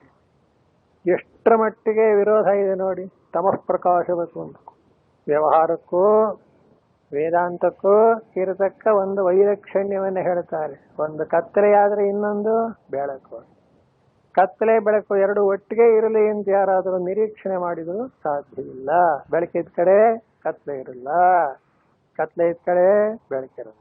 ಆದ್ದರಿಂದ ಯಾವನು ಈ ಒಂದು ಆತ್ಮಾನಾತ್ಮ ವಿವೇಕ ಮಾಡಿಕೊಂಡು ತನ್ನ ಆತ್ಮನು ನಿತ್ಯ ಶುದ್ಧನಾದ ಪರಬ್ರಹ್ಮವೇ ಅನ್ನೋ ದೃಢವಾದ ಪ್ರಜ್ಞಾ ಸ್ಥಿತ ಪ್ರಜ್ಞಾ ಸ್ವರೂಪದಲ್ಲಿ ಇರ್ತಾನೆಯೋ ಅವನಿಗೆ ಅವಿದ್ಯಾಕಾರಿಯತ್ವಾತಿ ಪ್ರಪಂಚವೆಲ್ಲ ಅಜ್ಞಾನದಿಂದ ತೋರ್ತಾ ಇದೆ ಎನ್ನುವುದು ಗೊತ್ತಿರೋದರಿಂದ ಅವನ ದೃಷ್ಟಿಯಲ್ಲಿ ಈ ಪ್ರಪಂಚ ಇಲ್ಲ. ಇಲ್ಲ ಅಂದ್ರೆ ಏನು? ಇದ್ದರೂ ಇದ್ದಂತೆ ಅಲ್ಲ.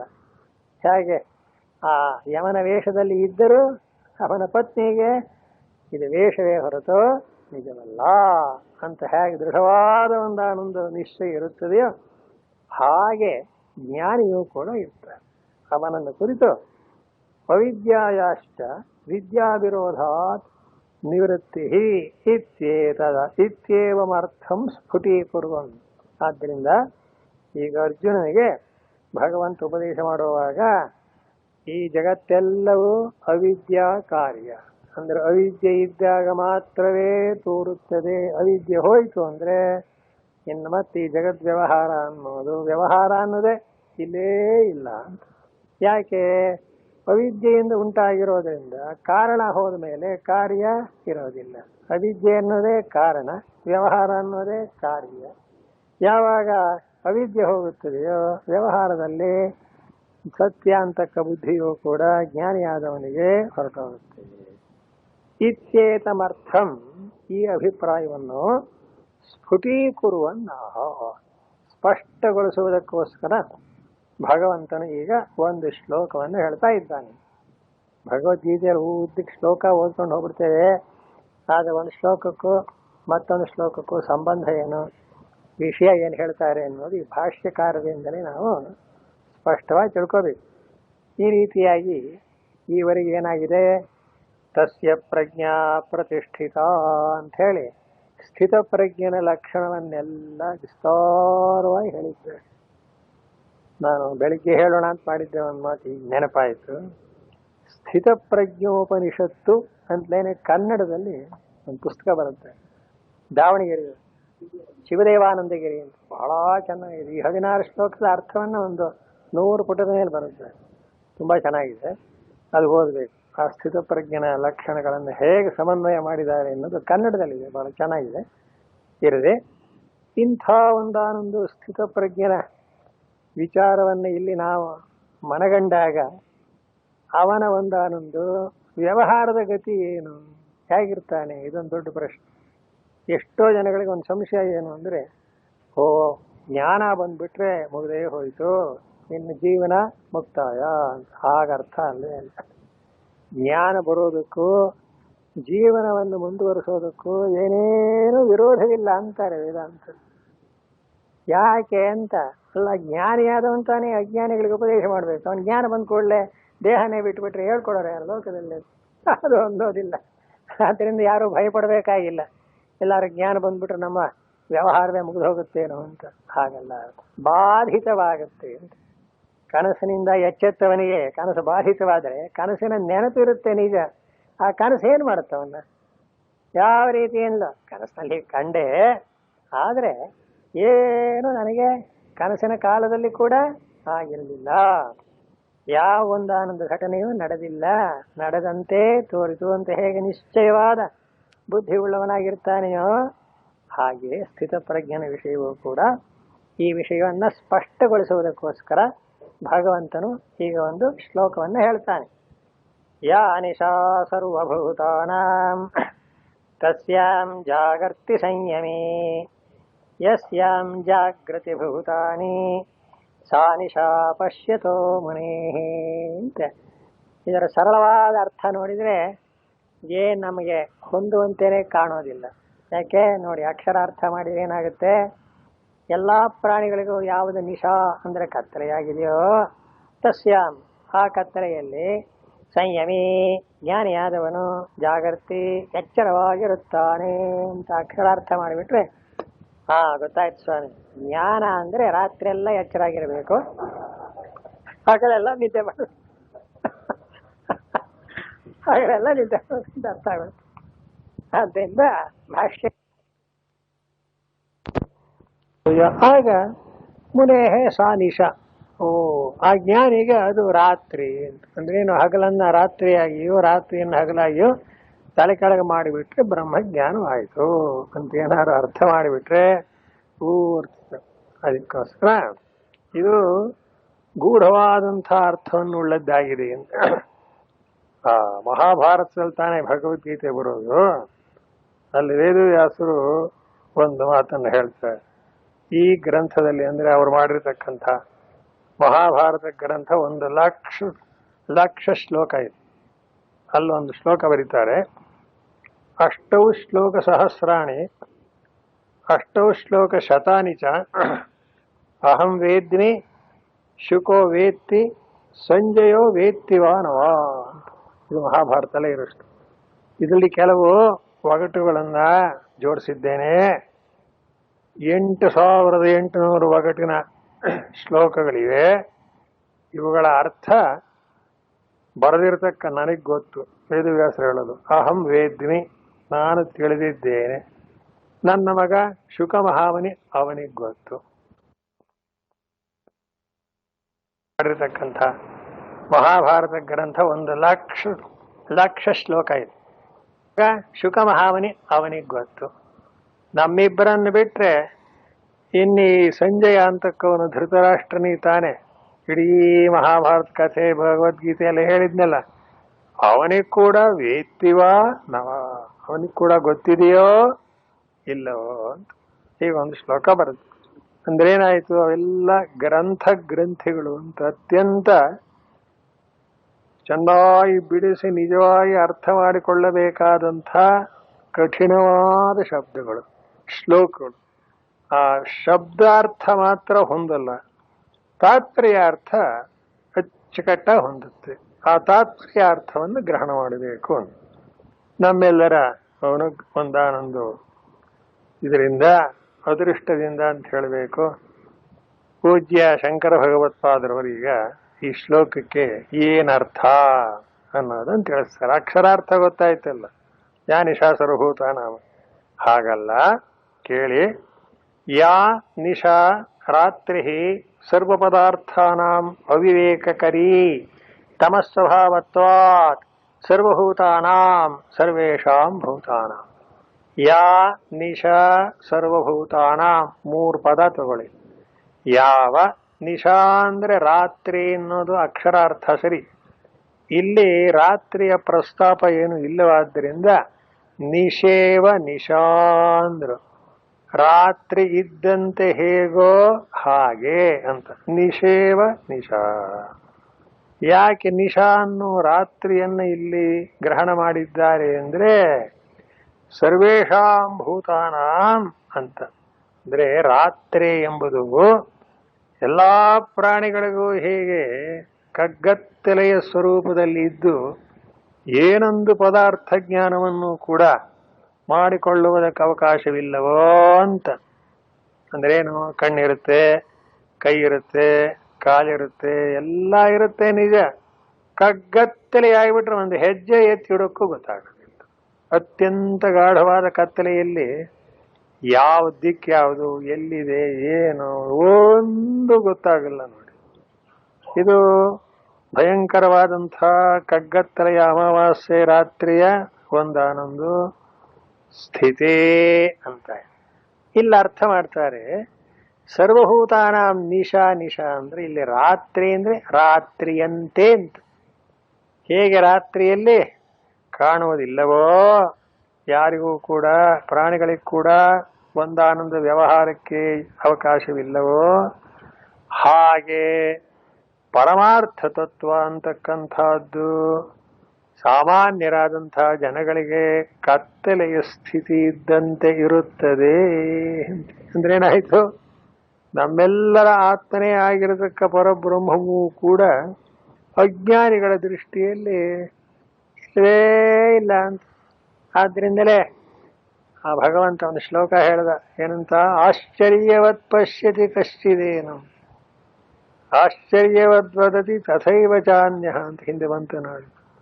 ಯಾಪ ಅರ್ಜುನ, ಈ ಆತ್ಮತತ್ವ ಎಷ್ಟು ದುರ್ವಿಜ್ಞೇಯವಾಗಿದೆ, ತಿಳಿಯೋದು ಕಷ್ಟವಾಗಿದೆ ಅಂದ್ರೆ ಇದನ್ನು ಹೇಳೋನ ಆಶ್ಚರ್ಯ, ಕೇಳೋನ ಆಶ್ಚರ್ಯ, ಅರ್ಥ ಮಾಡ್ಕೊಳ್ಳೋನ ಆಶ್ಚರ್ಯ.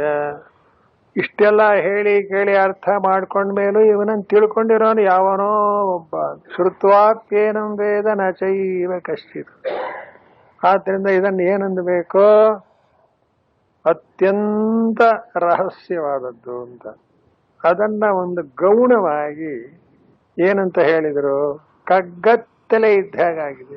ನಮ್ಮ ದೃಷ್ಟಿಯಲ್ಲಿ ಕಗ್ಗತ್ತಲೆ ಅನ್ನೋದು ನಮ್ಮದು ಪದಾರ್ಥ ನಿಜವಾಗಿಯೂ ಕೂಡ ಬೆಳಗ್ತಾ ಇದೆ. ನಮ್ಮ ಗುರುಗಳೊಂದು ಉದಾಹರಣೆ ಹೇಳೋರು ನೋಡಿ, ಕತ್ತಲೆಯಲ್ಲಿ ಏನು ಕಾಣಲ್ಲ ಅಂತೀರೋ ಬೆಳಕಿನಲ್ಲೂ ಹಾಗೆ ಕಾಣಲ್ಲ ಪದಾರ್ಥ. ಅದ್ಯಾಕೆ ಸ್ವಾಮಿ? ಒಂದು ಸ್ವಲ್ಪ ಹೊತ್ತು ಸೂರ್ಯನನ್ನ ಬರೀ ಕಣ್ಣಿನಿಂದ ನೋಡ್ಬಿಡಿ, ಏನಾಗೋಗುತ್ತೆ? ಕಣ್ಣೆಲ್ಲ ಕಗ್ಗತ್ತಲಿಟ್ಟು ಬಂದ್ಬಿಡ್ತೀನು, ಕಾಣೋದೇ ಇಲ್ಲ. ಓಹೋ, ಸೂರ್ಯ ಮಂಕಾಗ್ಬಿಟ್ಟ ಅಂತ ಅರ್ಥವೋ, ಕಣ್ಣು ನೋಡಲಾರದು ಅಂತ ಅರ್ಥವೋ? ನೋಡಿದ್ರ ಹಗಲೇನೆ ಅದು ಅಷ್ಟು ಬೆಳಕಿದೆ. ಸೂರ್ಯನ ಪ್ರಕಾಶ ಅಂದ್ರೆ ಏನು ಸಾಮಾನ್ಯ? ಎಲ್ಲಿ ಬರೀ ಕಣ್ಣಿನೆಲ್ಲ ಒಂದು 1 ನಿಮಿಷ 2 ನಿಮಿಷ ಸೂರ್ಯನ್ನೇ ನೋಡ್ಬಿಡಿ, ಏನ್ ಕಾಣುತ್ತೆ ಅಂತಾರೆ ನೋಡಿ. ಅಯ್ಯೋ, ಕಣ್ಣು ಕತ್ಲು ಇಟ್ಕೊಂಡ್ಬಂದ್ಬಿಡ್ತು, ಬಿಸಿಲು ತಡೆಯೋಕ್ಕಾಗಲಿಲ್ಲ ಅಂತೀವಲ್ಲ.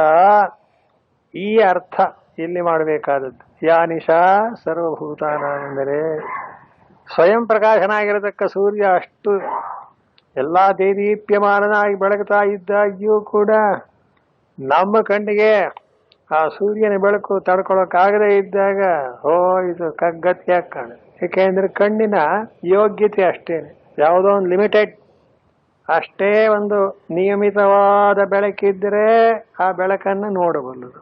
ಮಿತಿ ಮೀರಿದ್ರೆ ಏನಾಗೋಗುತ್ತೆ? ಏನು ಕಾಣೋದೇ ಇಲ್ಲ ಅಂತ ಅರ್ಥ. ಹಾಗೆ ಇಲ್ಲಿಯೂ ಕೂಡ ಯಾ ನಿಶಾ ಸರ್ವಭೂತಾನಾಂ ಅಂದರೆ ಈ ಪರಮಾರ್ಥ ತತ್ವದ ವಿಷಯಕ್ಕೆ ಸಮಸ್ತ ಪ್ರಾಣಿಗಳಿಗೂ ಅಂದರೆ ಎಲ್ಲರಿಗೂ ಕೂಡ ಅದು ಕಗ್ಗತ್ತಲೆಯಂತೆ. ನಿಶಾ ಅಂದ್ರೆ ಕತ್ಲೆ ಅಂತ. ನಿಷೇವ ನಿಶಾ. ಈ ಸೂರ್ಯನ ಉದಾಹರಣೆ ಹೇಳಿದ್ದೇನೆ. ಸೂರ್ಯ ಕಣ್ಗತ್ತಿಟ್ಟು ಬಂತು, ಸೂರ್ಯ ಕಾಣಲಿಲ್ಲ ಅಂದ್ರೆ ಅರ್ಥ ಏನು? ಕಣ್ಣಿನ ಒಂದಾನೊಂದು ದೌರ್ಬಲ್ಯ. ಸೂರ್ಯನೇನೋ ಕೂಡ ಮಂಕಾಗಿದ್ದಾನೆ ಎನ್ನುವ ಅರ್ಥ ಅಲ್ಲ. ಆಗ ಪರಮಾರ್ಥ ತತ್ವದ ವಿಷಯವಾಗಿ ಯಾರಿಗಾದ್ರೂ ಹೇಳಿದ್ರೆ, ಓ ಸ್ವಾಮಿ ಕೇಳಿದ್ದಾಯ್ತು, ಏನು ನಮ್ಮ ತಲೆಗೇನು ಹೋಗ್ಲಿಲ್ಲ ಅಂದ್ಬಿಡ್ತೀರ. ಆದ್ದರಿಂದಲೇ ಪರಮಾರ್ಥ ತತ್ವ ತಿಳಿಯೋದು ಅತ್ಯಂತ ಕಠಿಣ ಅಂದ್ರೇನು, ಅಷ್ಟು ಶ್ರಮಪಟ್ಟು ಅದನ್ನು ಹೇಗೆ ತಿಳಿಯಬೇಕೋ ಹಾಗೆ ಸ್ವಲ್ಪ ಅರ್ಥ ಮಾಡ್ಕೋಬೇಕು. ಅದಕ್ಕೋಸ್ಕರ ಇಲ್ಲಿ ಏನಂದ್ರು ನಿಷೇವ ನಿಶಾ. ಯಾವುದದು ಅಂದ್ರೆ ಪರಮಾರ್ಥ ತತ್ವಂ ಸ್ಥಿತ ಪ್ರಜ್ಞಸ್ಯ ವಿಷಯ. ಅದೇ ಸ್ಥಿತ ಪ್ರಜ್ಞರನ್ನು ಕೇಳಿದ್ರೆ ಏನಂತಾನೆ?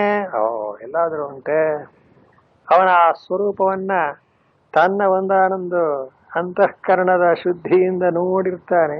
ಇದನ್ನೇ ಅಂತಃಕರಣ ಶುದ್ಧಿ, ಚಿತ್ತಶುದ್ಧಿ ಅಂತಾರೆ. ಚಿತ್ತಶುದ್ಧಿ ಇದ್ರೆ ಜ್ಞಾನಕ್ಕೆ ತಕ್ಕ ಯೋಗ್ಯತೆ ಉಂಟಾಗುತ್ತೆ.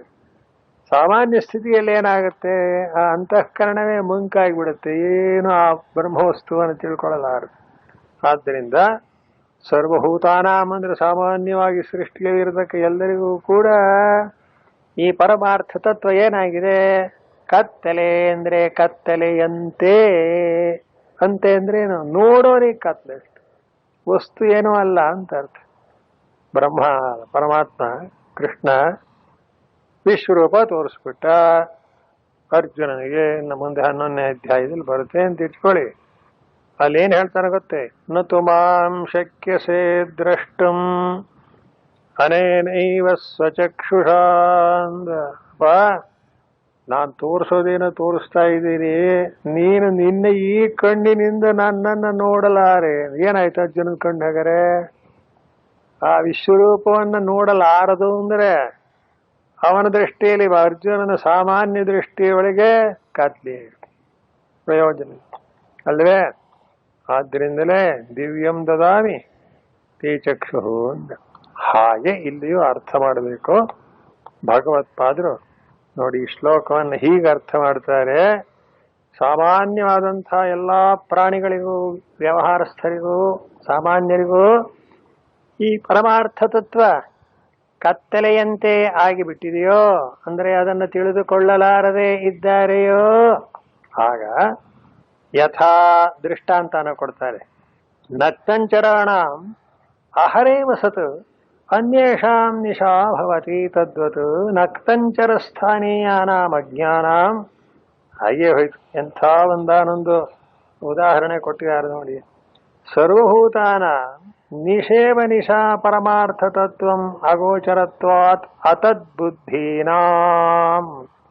ಆ ವಾಕ್ಯವನ್ನು ಸ್ವಲ್ಪ ಮನನ ಮಾಡೋಣ. ಎಷ್ಟು ಚೆನ್ನಾಗಿ ಬರೀತಾರೆ. ದೃಷ್ಟಾಂತ ಕೊಟ್ಟು ಹೇಳ್ತಾರೆ ನೋಡಿ. ರಾತ್ರಿಲೇ ಸಂಚಾರ ಮಾಡತಕ್ಕಂಥ ಕೆಲವು ಪ್ರಾಣಿಗಳಿರ್ತವೆ, ಗೂಬೆ ಮುಂತಾದ. ಆ ಗೂಬೆ ನೋಡಿ ಹಗಲೊತ್ತು ಕಣ್ ಕಾಣೋದಿಲ್ಲ, ರಾತ್ರಿ ಚೆನ್ನ. ಅದು ಪರಮಾತ್ಮ ಸೃಷ್ಟಿಯೇ. ಆದ್ರೆ ಹಗಲೊತ್ತು ಅಷ್ಟು ಬೆಳಕಿದ್ರು ಆ ಗೂಬೆ ಕಣ್ ಕಾಣೋದಿಲ್ಲ. ಅದಕ್ಕೆ ನಕ್ತಂಚರಾಣಾಮ್ ಅಂತ. ರಾತ್ರಿಯಲ್ಲಿ ಮಾತ್ರವೇ ಕಣ್ಣು ಕಾಣತಕ್ಕಂಥ ಕೆಲವು ಪ್ರಾಣಿಗಳಿರ್ತವಲ್ಲ, ಅವಕ್ಕೆ ನಮಗೆಲ್ಲ ಎಷ್ಟೊಂದು ಬೆಳಕು ಹಗಲು ಅನ್ನೋದು ಸ್ಪಷ್ಟವಾಗಿ ಗೋಚರವಾಗ್ತಾ ಇದ್ದರೂ, ಅಹರೇವ ಸತ್ ನಮಗೆ ಹಗಲೇ ಆಗಿದ್ದರೂ ಕೂಡ ಅನ್ಯೇಷಾಂ ಈ ನಕ್ತಂಚರವಾದಂತಹ ಗೂಬಿಗೆ ಮುಂತಾದ ಪ್ರಾಣಿಗಳಿಗೆ ಹಗಲೇನಾಗಿರುತ್ತೆ? ನಿಶಾ ಭವತಿ, ಕತ್ತಲೆಯಾಗಿರುತ್ತೆ. ನೋಡಿ ಅನುಭವ ಎಷ್ಟು ಚೆನ್ನಾಗಿ ಹೇಳ್ತಾರೆ. ಆದ್ದರಿಂದ ಸೃಷ್ಟಿಯ ಈ ವೈಚಿತ್ರ್ಯದಲ್ಲಿ ಈ ಗೂಬಿಗೆ ಮುಂತಾದ ಪ್ರಾಣಿಗಳಿಗೆ ಹಗಲನ್ನೇ ಅವೇನ್ ತಿಳ್ಕೊತೇವೆ, ರಾತ್ರಿ ಏನು ಕಾಣಲ್ಲ ಕಾಣಲ್ಲ ಕಾಣಲ್ಲ ಅಂತಾರೆ. ತದ್ವತು ಅದರಂತೆ ಶಂಕರಾಚಾರ್ಯನ ಹೆದರ್ಕೊಳ್ಳಲ್ಲ. ನಕ್ತಂಚರ ಸ್ಥಾನೀಯಾನಾಂ ಅಜ್ಞಾನಾಂ. ಯಾರೋ ಸಿಟ್ಟು ಮಾಡ್ಕೊಳ್ಬಾರ್ದು, ನಮ್ಮನ್ನೆಲ್ಲ ಗೂಬಿಗಳು ಅಂದ್ರುಗಳು. ಯಾರು? ಶಂಕರ. ನಕ್ತಂಚರ ಸ್ಥಾನೀಯಾನ ಅಂದ್ರೇನು? ಆ ಗೂಬೆಗಳಂತ ಇರತಕ್ಕಂಥ ಅಜ್ಞಾನ ಅಂತ ಬೈಲಿ. ನಿಜವಾಗಿಯೂ ಬೈದು ಹೇಳೋನು ಬದುಕಕ್ಕೆ ಹೇಳ್ದ ಅಂತ ಗಾದೆ ಕೇಳಿದ್ದೀರಲ್ವ? ಗುರುಗಳಲ್ವೇ ನಮ್ಮನ್ನು ಬೈಬೇಕಾದ್ರು ಇನ್ಯಾರು ಬೈಬೇಕು? ಏನ್ ಶಂಕರಾಚಾರ್ಯ ನಮ್ಮನ್ನ ಅಜ್ಞಾನಿಗಳು ಅಂದ್ಬಿಟ್ಟು ಇದ್ದದ್ದಿದ್ದಾಗೆ ಹೇಳ್ತಾರೆ. ಅವ್ರ ತಪ್ಪೇನಿದೆ, ಅದಕ್ಕೆ ಮರಿತಾರೆ. ಹೀಗೆ ಆ ಗೂಬೆಗಳ ಸ್ಥಾನದಲ್ಲಿರ್ತಕ್ಕಂಥ ಅಂಥ ಪ್ರಕಾಶಮಾನವಾದ ಸೂರ್ಯನ ಬೆಳಕಿನಲ್ಲಿ ಕಾಣೋಲ್ಲ ಅಂದ್ರೆ ಇನ್ನೇನು ಹೇಳೋದು? ಅದು ದೃಷ್ಟಿ ದೋಷ ಯಾರದ್ದು? ಸೂರ್ಯಂದೇ ಅಲ್ಲ, ನೋಡುವವರದ್ದು. ಇಂಥ ಯಾವ ಅಜ್ಞಾನಿಗಳಿಗೆ ನಕ್ತಂಚರ ಸ್ಥಾನೀಯ ನಾಮ ಅಜ್ಞಾನ. ಈ ಶ್ಲೋಕಕ್ಕೆ ಇಷ್ಟು ಸೊಗಸಾಗಿ ಅರ್ಥ ಬರೆದಿರೋದು ಶಂಕರಾಚಾರ್ಯರು. ಬಾಕಿಯವ್ರು ಏನು ಅರ್ಥ ಮಾಡ್ತಾರೋ ಬೇಡ, ಇರ್ಲಿ. ಸರ್ವಭೂತಾನ ನಿಷೇವ ನಿಶಾ, ಎಲ್ಲಾ ಪ್ರಾಣಿಗಳಿಗೆ, ನನಗೆ ನಿಮಗೇಂತ ಒಬ್ಬರಿಗಲ್ಲ, ಈ ನಕ್ತಂಚರರ ರಾತ್ರಿಯಲ್ಲಿ ಮಾತ್ರವೇ ಕಣ್ಣು ಕಾಣತಕ್ಕಂಥ ಪ್ರಾಣಿಗಳ ಜಾತಿಗೆ ಸೇರಿದಂಥ ಅಂತ. ಇನ್ನೆಷ್ಟು ನಮ್ಮನ್ನು ಬೈದ್ರು ಬಯಸ್ಕೋಬಹುದು ನಾವು. ಯಾಕೆ? ಜ್ಞಾನಿಗಳು ತಾನೇ ಬೈತಿದ್ರು, ಒಳ್ಳೇದೇ ಆಯ್ತು. ಈಗ ನಕ್ತಂಚರರ ಸ್ಥಾನೀಯರಾದಂಥ ಯಾವ ಸಾಮಾನ್ಯರಿಗೆ, ಅಜ್ಞಾನಿಗಳಿಗೆ ನಿಶಾ ಅಂದ್ರೆ ರಾತ್ರಿ ಯಾವುದು? ನಿಷೇವ ನಿಶಾ, ರಾತ್ರಿಯೋ ಹೇಗೋ ಹಾಗೆ ಎಂಬಂತೆ ಈ ಪರಮಾರ್ಥ ತತ್ವವನ್ನ ಕಾಣದವರಾಗಿದ್ದಾರೆ. ಎಲ್ಲಿ ಸ್ವಾಮಿ ಇಷ್ಟೆಲ್ಲ ಹೇಳಿದ್ರಿ ವೇದಾಂತ ಗೊತ್ತಾಗಲೇ ಇಲ್ವಲ್ಲ ಅಂತ ಬಹಳ ದೊಡ್ಡ ಅನ್ಕೊಳಪ್ಪ. ಗೊತ್ತಾಗ್ಲಿಲ್ಲ ಅನ್ನೋದಾರು ಗೊತ್ತಾಯ್ತಲ್ಲ, ಅಷ್ಟರ ಮಟ್ಟಿಗೆ ಜಾಣ ಅಂತ ಅಷ್ಟು ಹೇಳ್ಬೋದು. ಅಷ್ಟಾರು ಗೊತ್ತಾಯ್ತಲ್ಲಪ್ಪ, ಗೊತ್ತಾಯ್ತು ಗೊತ್ತಾಗ್ಲಿಲ್ಲ ಅನ್ನೋದ್ರೊಳಗೆ ಎಲ್ಲ ಹೇಳಿದ್ರಿ, ಏನೂ ಗೊತ್ತಾಗಲ್ಲ, ಬೇರೆ ಇನ್ನೇನು ಮಾಡೋದು? ಹಾಗೆ ಆ ಅಜ್ಞಾನಿಗಳ ಸ್ಥಿತಿ ಇದೆ ಅಂತ ಇದು ಕರುಣೆಯಿಂದ ಹೇಳತಕ್ಕದ್ದು. ಗುರುಗಳು ಬೈತಾ ಇಲ್ಲ ಒಂದು ರೀತಿಯಲ್ಲಿ. ನೋಡಿದ್ರ ಏನು ಹೇಳೋದು? ಎಂಥ ಸೂರ್ಯ ಪ್ರಕಾಶವನ್ನು ಕೂಡ ಕತ್ಲೆ ಅಂತ ಯಾವನಾರು ವ್ಯವಹರಿಸಿದರೆ ಸೂರ್ಯನಿಗೆ ಏನಾದರೂ ಒಂದು ದೋಷವೇ? ಯಾವನಿಗೆ ನೋಡಕ್ಕೆ ಯೋಗ್ಯತೆ ಇಲ್ಲವೋ ಅವನಿಗೆ ಶಿವ ಹೇಳಿದ್ದು. ಇದೇನಾಗಿದೆ? ಸರ್ವ ಪ್ರಾಣಿಗಳಿಗೂ ಕೂಡ ಅವಿದ್ಯಾ ಅಂತಕ್ಕಂಥ ಕಗ್ಗತ್ತಲೆ ಕವಿದು ಅವರ ಕಣ್ಣೆಲ್ಲ ಮುಚ್ಚೋಗಿದೆ. ಏನು ಬೆಳಕನ್ನು ಬಿಟ್ಟರು ಆಗೋಲ್ಲ. ಎಷ್ಟೋ ಸಲ ಕಣ್ಣಿನ ಡಾಕ್ಟರ್ ಹೇಳ್ತಾರೆ, ಸ್ವಾಮಿ ಈ ಕಣ್ಣಿನ ಬರೋಲ್ಲ ಅಂತಾರೆ. ಯಾಕೆ ಅಂತ? ಅದು ಯೋಗ್ಯತೆ ಮುಗಿದೋಗ್ಬಿಟ್ಟಿದೆ, ಇನ್ನು ಅದನ್ನ ನೀವು ಏನು ರಿಪೇರಿ ಮಾಡಿದ್ರು ಅಷ್ಟೇ ಅಲ್ವೇ? ಹಾಗಾಗ್ಬಿಟ್ರೆ ಏನು ಮಾಡೋದು? ಆದರೂ ವೇದಾಂತಿಗಳು ಒಂದು ಧೈರ್ಯ ಕೊಡ್ತಾರೆ, ಇಲ್ಲ ಇಲ್ಲ, ಅಜ್ಞಾನ ಅಂಧಸ್ಯ ಲೋಕಸ್ಯ ಜ್ಞಾನಾಂಜನ ಶಲಾಕೆಯ ಆಪರೇಷನ್ ಮಾಡಿ, ನನಗೊಂದು 2 ಗಂಟೆ ಆಪರೇಷನ್ ಮಾಡಿದ್ದಾರೆ, ಇವಾಗ ಚೆನ್ನಾಗಿ ಕಾಣುತ್ತೆ ಅಂತ ಇಟ್ಕೊಳ್ಳಿ. ನೋಡಿ ಎಷ್ಟು ಆ ಡಾಕ್ಟ್ರಲ್ಲಿ ಅಂಥ ಒಂದಾನೊಂದು ಕಾಣದೇ ಇದ್ದವ್ರಿಗೆ ಕಾಣಿಸ್ತಕ್ಕಂಥ ಶಕ್ತಿ ಇದೆಯೋ ಹಾಗೆ ಗುರುಗಳು ಅಂತ ಇರ್ತಾರೆ. ಅವ್ರು ನಮ್ಮ ಕಣ್ಣು ಆಪರೇಷನ್ ಮಾಡ್ಬೇಕೀಗ. ಯಾವುದು? ಅಜ್ಞಾನದ ಕಣ್ಣು. ಅಜ್ಞಾನದಿಂದ ಏನು ಕಾಣ್ತಾ ಇಲ್ಲವೋ ನಮಗೆ ಆ ಪರೆ ತೆಗೆದು ಹಾಕ್ಬೇಕು ಇವಾಗ. ಅದರಂತೆ ಇಲ್ಲಿ ಅರ್ಥ ಮಾಡ್ತಾರೆ, ಸರ್ವಭೂತಾನಾಂ ನಿಷೇವ ನಿಶಾ. ಹೇ ಅರ್ಜುನ, ಈ ರೀತಿಯಾಗಿ ಎಲ್ಲಾ ಪ್ರಾಣಿಗಳಿಗೂ ಈ ಪರಮಾರ್ಥ ತತ್ವ ಅನ್ನೋದು ಕತ್ತಲೆಯಂತೆ. ನಿಶಾ ಅಂದ್ರೆ ನಿಷೇವ ನಿಶಾ, ಕತ್ತಲೆಯು ಹೇಗೋ ಹಾಗೆ ಅಂದ್ರೇನು? ಅಜ್ಞಾನಿಗಳಿಗೆ ಈ ವಸ್ತು ಕಂಡು ಬರ್ತಾ ಇಲ್ಲ. ಯಾಕೆ ಅಂದ್ರೆ ಅಗೋಚರತ್ವಾತ್ ಅತದ್ಬುದ್ಧೀನಾಂ ಅಂತ. ಈ ಪರಮಾರ್ಥ ತತ್ವ ಯಾಕೆ ಕಂಡು ಬರಲ್ಲ ಅಂದ್ರೆ ಕಂಡದ್ದನ್ನೆಲ್ಲ ಅವರು ತಪ್ಪಾಗಿ ತಿಳ್ಕೋತಾರೆ. ಬಹಳ ಕಷ್ಟ ಆಯ್ತು ಈ ತಪ್ಪನ್ನು ಸರಿಪಡಿಸೋದು ಅನ್ನೋದಿದೆಯಲ್ಲ. ಅಲ್ಲಿ ಒಬ್ರು ನಮ್ಮ ವೇದ ಪಾಠ ಹೇಳ್ಕೊಡೋರು ಇದ್ರೆ ಹಿಂದೆ ಹೇಳೋರು, ಸ್ವರ ತಪ್ಪು ಹೇಳಿದ್ರೆ ಅಲ್ಲ, ನೀ ಮೊದಲು ಕಲ್ತಿರೋದನ್ನು ಮರೆತು ಬಿಡೋ ಮಹಾರಾಯ, ಆಮೇಲೆ ಸರಿಯಾಗಿ ಹೇಳ್ಕೊಡ್ತೀನಿ ಅಂತ. ಯಾಕೆಂದ್ರೆ ತಪ್ಪು ಕಲ್ತ್ಕೊಂಡು ಅವನ ಕೈಲಿ ಸರಿಯಾಗಿ ಹೇಳಿಸೋದು ಬಹಳ ಕಷ್ಟ. ನಾವೊಂದು ಹೇಳಿ ಅವನೊಂದು ಹೇಳಿ ತಪ್ಪು ಹೇಳ್ದಾಕೆ ತಪ್ಪು ಹೇಳಿ ಅಭ್ಯಾಸವಾಗಿರ್ತೀವಿ ನೋಡಿ. ಆ ತಪ್ಪನ್ನು ಬದಲಾಯಿಸೋದು ಕಷ್ಟ. ವೇದ ಹೇಳುವಾಗ್ಲಂತೂ ತುಂಬಾ ಕಷ್ಟ. ಅದಕ್ಕೆ ಕಲಿಯುವಾಗಲೇ ಸರಿಯಾಗಿ ಕಲಿತ್ರೆ ಬಚಾವು, ತಪ್ಪು ಕಲಿತ್ರೆ ಎಷ್ಟು ವರ್ಷ ಆದ್ರೂ ತಪ್ಪೇ ಹೇಳ್ತೀವಿ. ಆ ಸ್ವರ ತಪ್ಪೇ ಆಗ್ಬಿಡುತ್ತೆ. ಕಾರಣ ಏನು? ಹಾಗಷ್ಟು ಅಭ್ಯಾಸ ಆಗಿಬಿಟ್ಟಿರುತ್ತೆ ಅಂತ. ಅದರಂತೆ ಅಜ್ಞಾನದಲ್ಲಿರತಕ್ಕಂಥ ಈ ಪ್ರಾಣಿಗಳಿಗೆ ಪರಮಾರ್ಥ ತತ್ವ ಏನಾಗಿದೆ? ನಿಶಾ, ಕತ್ತಲೆಯಾದಂತೆ ಆಗಿದೆ. ನಿಷೇವ ನಿಶಾ.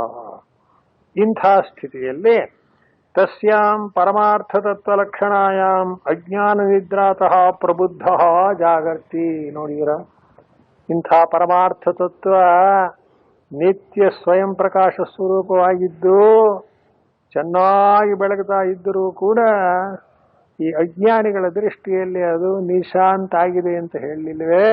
ಇಂಥ ನಿಶೆಯಲ್ಲಿ ಅಂದ್ರೆ ಅಜ್ಞಾನಿಗಳಿಗೆ ಬಂದಿರತಕ್ಕಂಥ ಅಜ್ಞಾನ ನಿದ್ರಾ ಅಂತಕ್ಕ ಕತ್ತಲೆಯಲ್ಲಿ ಜಾಗರ್ತಿ ಸಂಯಮಿ, ಜ್ಞಾನಿಯಾದವನು ಎಚ್ಚರವಾಗಿರುತ್ತಾನೆ. ಅದು ಕೂಡ ಒಂದು ರೂಪಕ, ಅದಕ್ಕೆ ಅರ್ಥ ಹೇಳ್ತಾರೆ. ಪರಮಾರ್ಥ ತತ್ವ ಲಕ್ಷಣಾಯಾಮ್, ಇಂಥ ಯಾವ ಪರಮಾರ್ಥ ತತ್ವ ರೂಪವಾದಂಥ ನಿಶೆಯಲ್ಲಿ ಅಜ್ಞಾನ ನಿದ್ರಾತಃ ಪ್ರಬುದ್ಧ, ಅವನು ಎದ್ದಿರ್ತಾನಂತ. ಯಾರು? ಜ್ಞಾನಿ. ಅಜ್ಞಾನ ಅಂತಕ್ಕ ನಿದ್ರೆಯನ್ನು ಬಿಟ್ಟು ಮೇಲಕ್ಕೆ ಎದ್ದಿರ್ತಾನೆ. ಅಂದ್ರೇನು? ಅಜ್ಞಾನವನ್ನ ದಾಟಿರ್ತಾನೆ, ಮೀರಿರುತ್ತಾನೆ ಅನ್ನೋ ಅರ್ಥ. ಇದನ್ನೇ ಗೌಡಪಾದ ಕಾರಿಕೆಯಲು ಅನಾದಿಮಾಯಾ ಸುಪ್ತಃ ಯದಾ ಜೀವ ಪ್ರಬುಧ್ಯತೆ ಅಜಮನಿದ್ರಮಸ್ವಪ್ನಂ ಅದ್ವೈತಂ ಬುಧ್ಯತೆ ತದಾ. ಅಂಥ ಮಾತು. ಅನಾದಿ ಮಾಯಾ ಅಂತಕ್ಕಂಥ ಈ ನಿದ್ರೆಯಲ್ಲೇ ಈ ಜೀವಾತ್ಮ ಮಲಗಿಬಿಟ್ಟಿದ್ದಾನೆ. ಯದಾ ಪ್ರಬುದ್ಧತೆ, ಅಲ್ಲಿಂದ ಅವನು ಯಾವಾಗ ಎಚ್ಚರವಾಗ್ತಾನೆ ಅಲ್ಲೂ ಬರೀತಾರೆ. ಶಾಸ್ತ್ರಾಚಾರ್ಯೋಪದೇಶದಿಂದ ಹೇಳಬೇಕು, ಇನ್ನಿದಕ್ಕೆ ಬೇರೆ ಉಪಾಯ ತಾನಾಗಿಯೇ ಹೇಳೋ ಸಂದರ್ಭ ಇಲ್ಲ. ಯಾರಾದರೂ ಎಬ್ಬಿಸ್ಬೇಕು. ಆ ಎಬ್ಸೋನ್ ನಿದ್ದೆ ಮಾಡ್ತಿರ್ಬಾರ್ದು, ಅವನೇ ಎಚ್ಚರಾಗಿರ್ಬೇಕು. ಅವನು ಎದ್ದಿದ್ರೆ ತಾನೆ ನಮ್ಮನ್ನು ಎಬ್ಸೋದು. ಅದರಿಂದ ಪ್ರಬುದ್ಧತೆ ಅಂತಾರೆ. ಆ ಕರ್ತವ್ಯ ಮಾಡೋರು ಇಬ್ಬರೇನೆ, ಒಬ್ಬ ಗುರು, ಇನ್ನೊಂದು ಶಾಸ್ತ್ರ. ಶಾಸ್ತ್ರ ಆಚಾರ್ಯ ಇವರಿಬ್ಬರೇ ಎಚ್ಚರವಾಗಿರೋರು, ಅವರು ಎಬ್ಬಿಸ್ಬೇಕು ನಮ್ಮನ್ನ ಅಂತ ಅಭಿಪ್ರಾಯ. ಆಗೇನಾಗುತ್ತೆ? ಅಜಂ ಅನಿದ್ರಂ ಅಸ್ವಪ್ನಂ ಅದ್ವೈತಂ ಬುದ್ಧ್ಯತೆ ತದಾ. ಅದೇ ಅರ್ಥ ಇಲ್ಲಿಯೂ ಹೇಳ್ತಾರೆ. ಹೀಗೆ ಅಜ್ಞಾನ ನಿದ್ರಾತಃ ಪ್ರಬುದ್ಧ, ಹೀಗೆ ಅಜ್ಞಾನ ನಿದ್ರೆಯಲ್ಲಿ ಮಲಗಿರತಕ್ಕಂಥ ಕಾಲಕ್ಕೆ ಈ ಯಾವ ಜ್ಞಾನಿಯ ಪ್ರಬುದ್ಧ ಎದ್ದು ಜಾಗರ್ತಿ, ಎದ್ದು ಕೂದಿರ್ತಾನೆ. ಯಾರು? ಸಂಯಮಿ. ಸಂಯಮ ಅಂದ್ರೆ ಇಂದ್ರಿಯಗಳನ್ನೆಲ್ಲ ಹತೋಟಿಯಲ್ಲಿ ಇಟ್ಕೊಂಡಿರತಕ್ಕಂಥ ಅವನು ಯಾವ? ಜ್ಞಾನಿ ಅನ್ನೋ ಅಭಿಪ್ರಾಯ. ಅವನಿಗೆ ವಶೇಹಿ ಯಸ್ಯೇಂದ್ರಿಯಾಣಿ ತಸ್ಯ ಪ್ರಜ್ಞಾ ಪ್ರತಿಷ್ಠಿತ ಅಂತ ಬಂತಲ್ಲ, ಅಂಥ ಸ್ಥಿತ ಪ್ರಜ್ಞನು ಎಚ್ಚರವಾಗಿರ್ತಾನೆ ಅನ್ನೋ ಅರ್ಥ. ಸಂಯಮವಾನ್ ಜಿತೇಂದ್ರಿಯ ಯೋಗಿ ಇತ್ಯರ್ಥ. ಸಂಯಮೇಂದ್ರ, ಸಂಯಮ ಅಂದ್ರೆ ಇಂದ್ರಿಯಗಳ ಹತೋಟಿಗೊಳ್ಳವನು ಅಂತ ಒಂದು ಅರ್ಥ. ಮಾನಂತರ ಜಿತೇಂದ್ರಿಯ, ಇಂದ್ರಿಯಗಳನ್ನೆಲ್ಲ ಗೆದ್ದಿರುತ್ತಾನೆ, ಅದರ ಮೇಲೆ ತನ್ನ ಅಧಿಕಾರವನ್ನು ಇಟ್ಕೊಂಡಿರ್ತಾನೆ. ಯೋಗಿ ಅಂತ, ಇವನನ್ನೇ ಯೋಗಿ ಯೋಗಿ ಅಂತಾರೆ. ಇಷ್ಟಾಯ್ತಾ? ಯಾ ನಿಶಾ ಸರ್ವಭೂತಾನಾಂ ತಸ್ಯಾಂ ಜಾಗರ್ತಿ ಸಂಯಮಿ, ಅಷ್ಟಾರ್ಥ. ಅನಂತರ ಮುಂದಿನ ಪಾದವನ್ನು ಅರ್ಥ ಮಾಡೋಣ.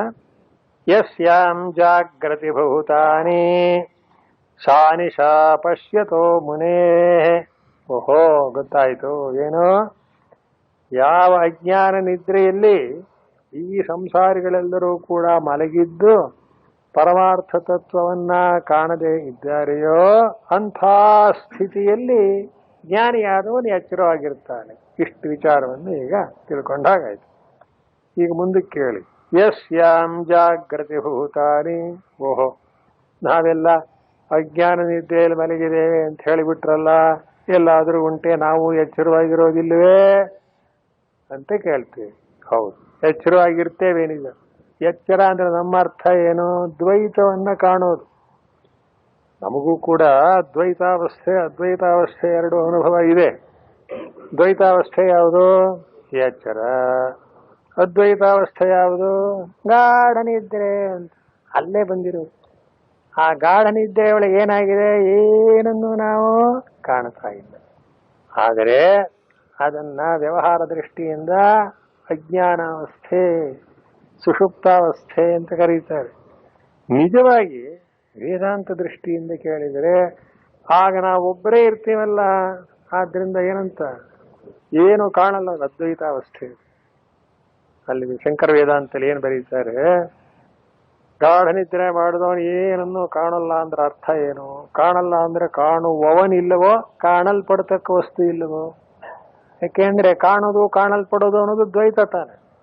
ನೋಡ್ತಾನೆ ಅಂದ್ರೆ ನೋಡಲ್ಪಡತಕ್ಕ ವಸ್ತು ಇರಬೇಡ್ವೇನ್ರಿ? ಇರಬೇಕು. ಆದ್ರಿಂದ ಕಾಣಲ್ಲ ಅನ್ನೋದಕ್ಕೆ ಎರಡು ಅರ್ಥ. ಕಾಣಬೇಕಾದ ವಸ್ತು ಇಲ್ಲ ಅಂತ ಒಂದರ್ಥ, ಅಥವಾ ಕಾಣುವವನಿಗೆ ಕಣ್ ಕಾಣಲ್ಲ ಅಂತ ಒಂದರ್ಥ. ಯಾವ್ದಾರು ಒಂದು ಅರ್ಥ ಮಾಡಲೇಬೇಕಲ್ಲ. ಈಗೇನಂತಾರೆ? ಜ್ಞಾನಿಗೂ ಅಜ್ಞಾನಿಗೂ ಡಿಫರೆನ್ಸ್ ಇಷ್ಟೇನೆ. ಏನು? ಆ ಸುಷುಪ್ತಾವಸ್ಥೆಯಲ್ಲಿ ತಾನೇ ತಾನಾಗಿ ಇದ್ದರೂ ಅವನಿಗೆ ದ್ವೈತ ಕಾಣಲ್ಲ ಅಂದ್ರೆ ಅರ್ಥ ಏನು? ತಾನಿದ್ದೇನೆ ಅನ್ನೋದ್ರಲ್ಲಿ ಏನು ಸಂಶಯವಿಲ್ಲ. ಅದು ಯಾವಾಗಲೂ ಪರಮಾರ್ಥ ಸತ್ಯ ನಿತ್ಯ ಶುದ್ಧ ಬುದ್ಧ ಮುಕ್ತ ಸ್ವಭಾವವಾಗಿದ್ದೇ ಇರುತ್ತೆ. ಇದಿಷ್ಟೇ ಅನುಭವ ತಗೊಳ್ಳಿ, ನಿಮಗೆ ಗೊತ್ತಾಗುತ್ತೆ. ಈ ಗಾಢ ನಿದ್ರೆ ನಾವು ಹೋಗ್ತೀವಿ ಅಂದ್ಕೂಡಲೇ ನಾವು ಯಾರು ಹೆದರ್ಕೊಳ್ಳಲ್ಲ. ಯಾಕೆ? ಸ್ವಾಮಿಯಲ್ಲಿ ನೀವಿರಲ್ವಲ್ಲ ಅಂದ್ರೆ ಯಾರು ಹೇಳಿದರು? ನಾನಿರಲ್ಲ ಅಂತ ಏನಾದ್ರು ಗ್ಯಾರಂಟಿ ಆದ್ರೆ ಯಾವನು ನಿದ್ದೇನೆ ಮಾಡಲ್ಲ. ಯಾರಿಗೂ ಅಂತಹ ಸಂಶಯ ಇವತ್ತಿನವರೆಗೂ ಬಂದೂ ಇಲ್ಲ.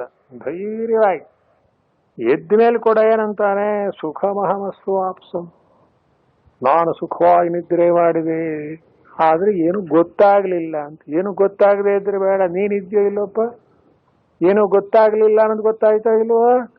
ನೋಡಿ, ಅಭಾವಕ್ಕೊಂದು ಸಾಕ್ಷಿ ಬೇಕಲ್ಲ. ಇದು ನಮ್ಮ ಒಂದು ವ್ಯಾವಹಾರಿಕವಾದಂತಹ ಅನುಭವ. ಅದನ್ನೇ ಸಮನ್ವಯ ಮಾಡೋಣ ಬೇಕಾದ್ರೆ, ವೇದಾಂತಕ್ಕೂ ಹೊಂದುತ್ತೆ. ಈ ಪ್ರಕೃತ ಶ್ಲೋಕದಲ್ಲಿ ಹೇಳ್ತಾ ಇದ್ದಾರೆ, ಹೀಗೆ ಅಜ್ಞಾನ ನಿದ್ರೆಯಲ್ಲಿ ಮಲಗಿರತಕ್ಕಂಥವರು ತಮ್ಮ ಒಂದಾನೊಂದು ಅವಿದ್ಯಾ ದೋಷದಿಂದ ಈ ಪರಬ್ರಹ್ಮ ತತ್ವ ತಿಳಿದಿರಲ್ಲ. ಜ್ಞಾನಿಯಾದವನು ತಸ್ಯಾಂ ಜಾಗರ್ತಿ, ಆವಾಗ ಅವನು ಎಚ್ಚರವಾಗಿರ್ತಾನೆ. ಅಂದ್ರೇನು? ಆ ತತ್ವವನ್ನ ಪರಮಾರ್ಥವನ್ನ ಅರಿತಿರುತ್ತಾನೆ ಅಂತ ಈ ಶ್ಲೋಕದ ಅರ್ಥ. ಆಮೇಲೆ ಯಸ್ಯಾಂ ಜಾಗೃತಿ ಭೂತಾನಿ, ಈಗ ಈ ಕಡೆಯಿಂದ ಹೇಳ್ತಾರೆ. ಇನ್ನು ನಾವೆಲ್ಲ ಎಚ್ಚರವಾಗಿರ್ತೇವೆ ಅಂತ ಏನು ಹೇಳ್ತೇವೆಯೋ ಅದು ಆ ಜ್ಞಾನಿ ದೃಷ್ಟಿಗೆ ಹೇಗೆ ಕಾಣುತ್ತೆ ಅಂತ. ಅರ್ಥಾತ್ ಏನಾಯ್ತು? ನಾವು ಎಚ್ಚರಾಗಿರೋದು ಅಂದ್ರೆ ದ್ವೈತ ಪ್ರಪಂಚ ಎಲ್ಲವನ್ನು ನೋಡ್ತೇವೆ, ಕೇಳ್ತೇವೆ, ಮುಟ್ತೇವೆ ಅಲ್ವೇ? ಇದೆಲ್ಲವೂ ನಮ್ಮ ಎಚ್ಚರದ ಪ್ರಪಂಚದ ಒಂದು ಅನುಭವ. ಇದನ್ನು ನಾವೇನಂತ ಕರೀತೇವೆ? ಎಚ್ಚರ ಅಂತೇವೆ. ಜ್ಞಾನಿ ಏನಂತಾನೆ? ಕತ್ಲೆ ಅಂತ. ನಾವು ಇದನ್ನು ಎಚ್ಚರ, ಇದು ವ್ಯವಹಾರ, ಇದು ಬೆಳಕು ಅಂತ ಇಟ್ಕೊಂಡ್ರೆ ಜ್ಞಾನಿ ಏನಂತಾನೆ? ಇದು ಹಾಗಲ್ಲ, ನಿಶಾ, ಕತ್ತಲೆ. ಯಾಕೆ? ತನಗಿಂತ ಬೇರೊಂದನ್ನು ಕಾಣ್ತಾನೆ ನೋಡಿ. ಯತ್ರ ಹಿ ದ್ವೈತಮಿವ ಭವತಿ ತದಿತರ ಇತರಂ ಪಶ್ಯತಿ. ಉಪನಿಷತ್ತಿನ ಮಾತನ್ನು ಜ್ಞಾಪಕ ಮಾಡಿಕೊಳ್ಳಿ.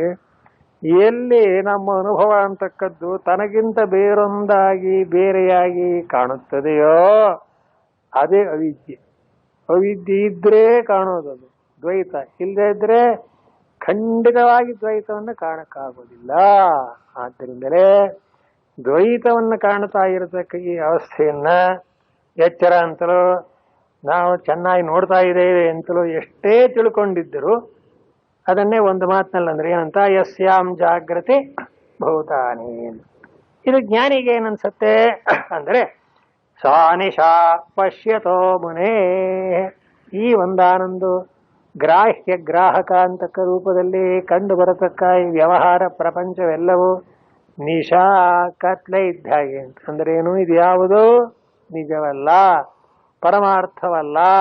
ನೋಡಿದ್ರ ಈ ಒಂದು ದ್ವೈತದ ಅನುಭವ ಏನಿದೆಯೋ ಜ್ಞಾನಿಯ ದೃಷ್ಟಿಯಿಂದ ದ್ವೈತ ಅನ್ನೋದು ಇಲ್ಲೇ ಇಲ್ಲ ಅಂತ ಅರ್ಥ. ಅವನು ಎಲ್ಲೆಲ್ಲಿಯೂ ಏನು ಕಾಡ್ತಾರೆ? ಪೂರ್ಣವಾಗಿ ಆ ಪರಬ್ರಹ್ಮ ಸ್ವರೂಪವನ್ನೇ ಕಾಣ್ತಾ ಇರೋಣದ್ರಿಂದ ಅವನ ದೃಷ್ಟಿಯಲ್ಲಿ ಏನೊಂದು ಪದಾರ್ಥವು ಅವನಿಗಿಂತ ಬೇರೆಯಾಗಿ ಕಾಣೋದು. ಒಂದು ವೇಳೆ ಕಾಣುತ್ತೆ ಅಂತ ನಾವು ಕಲ್ಪನೆ ಮಾಡಿದ್ರೆ ಕಂಡದ್ದೆಲ್ಲ ಏನಾಗಿದೆ? ಬ್ರಹ್ಮವೇ ಅಂತ ಅರ್ಥ.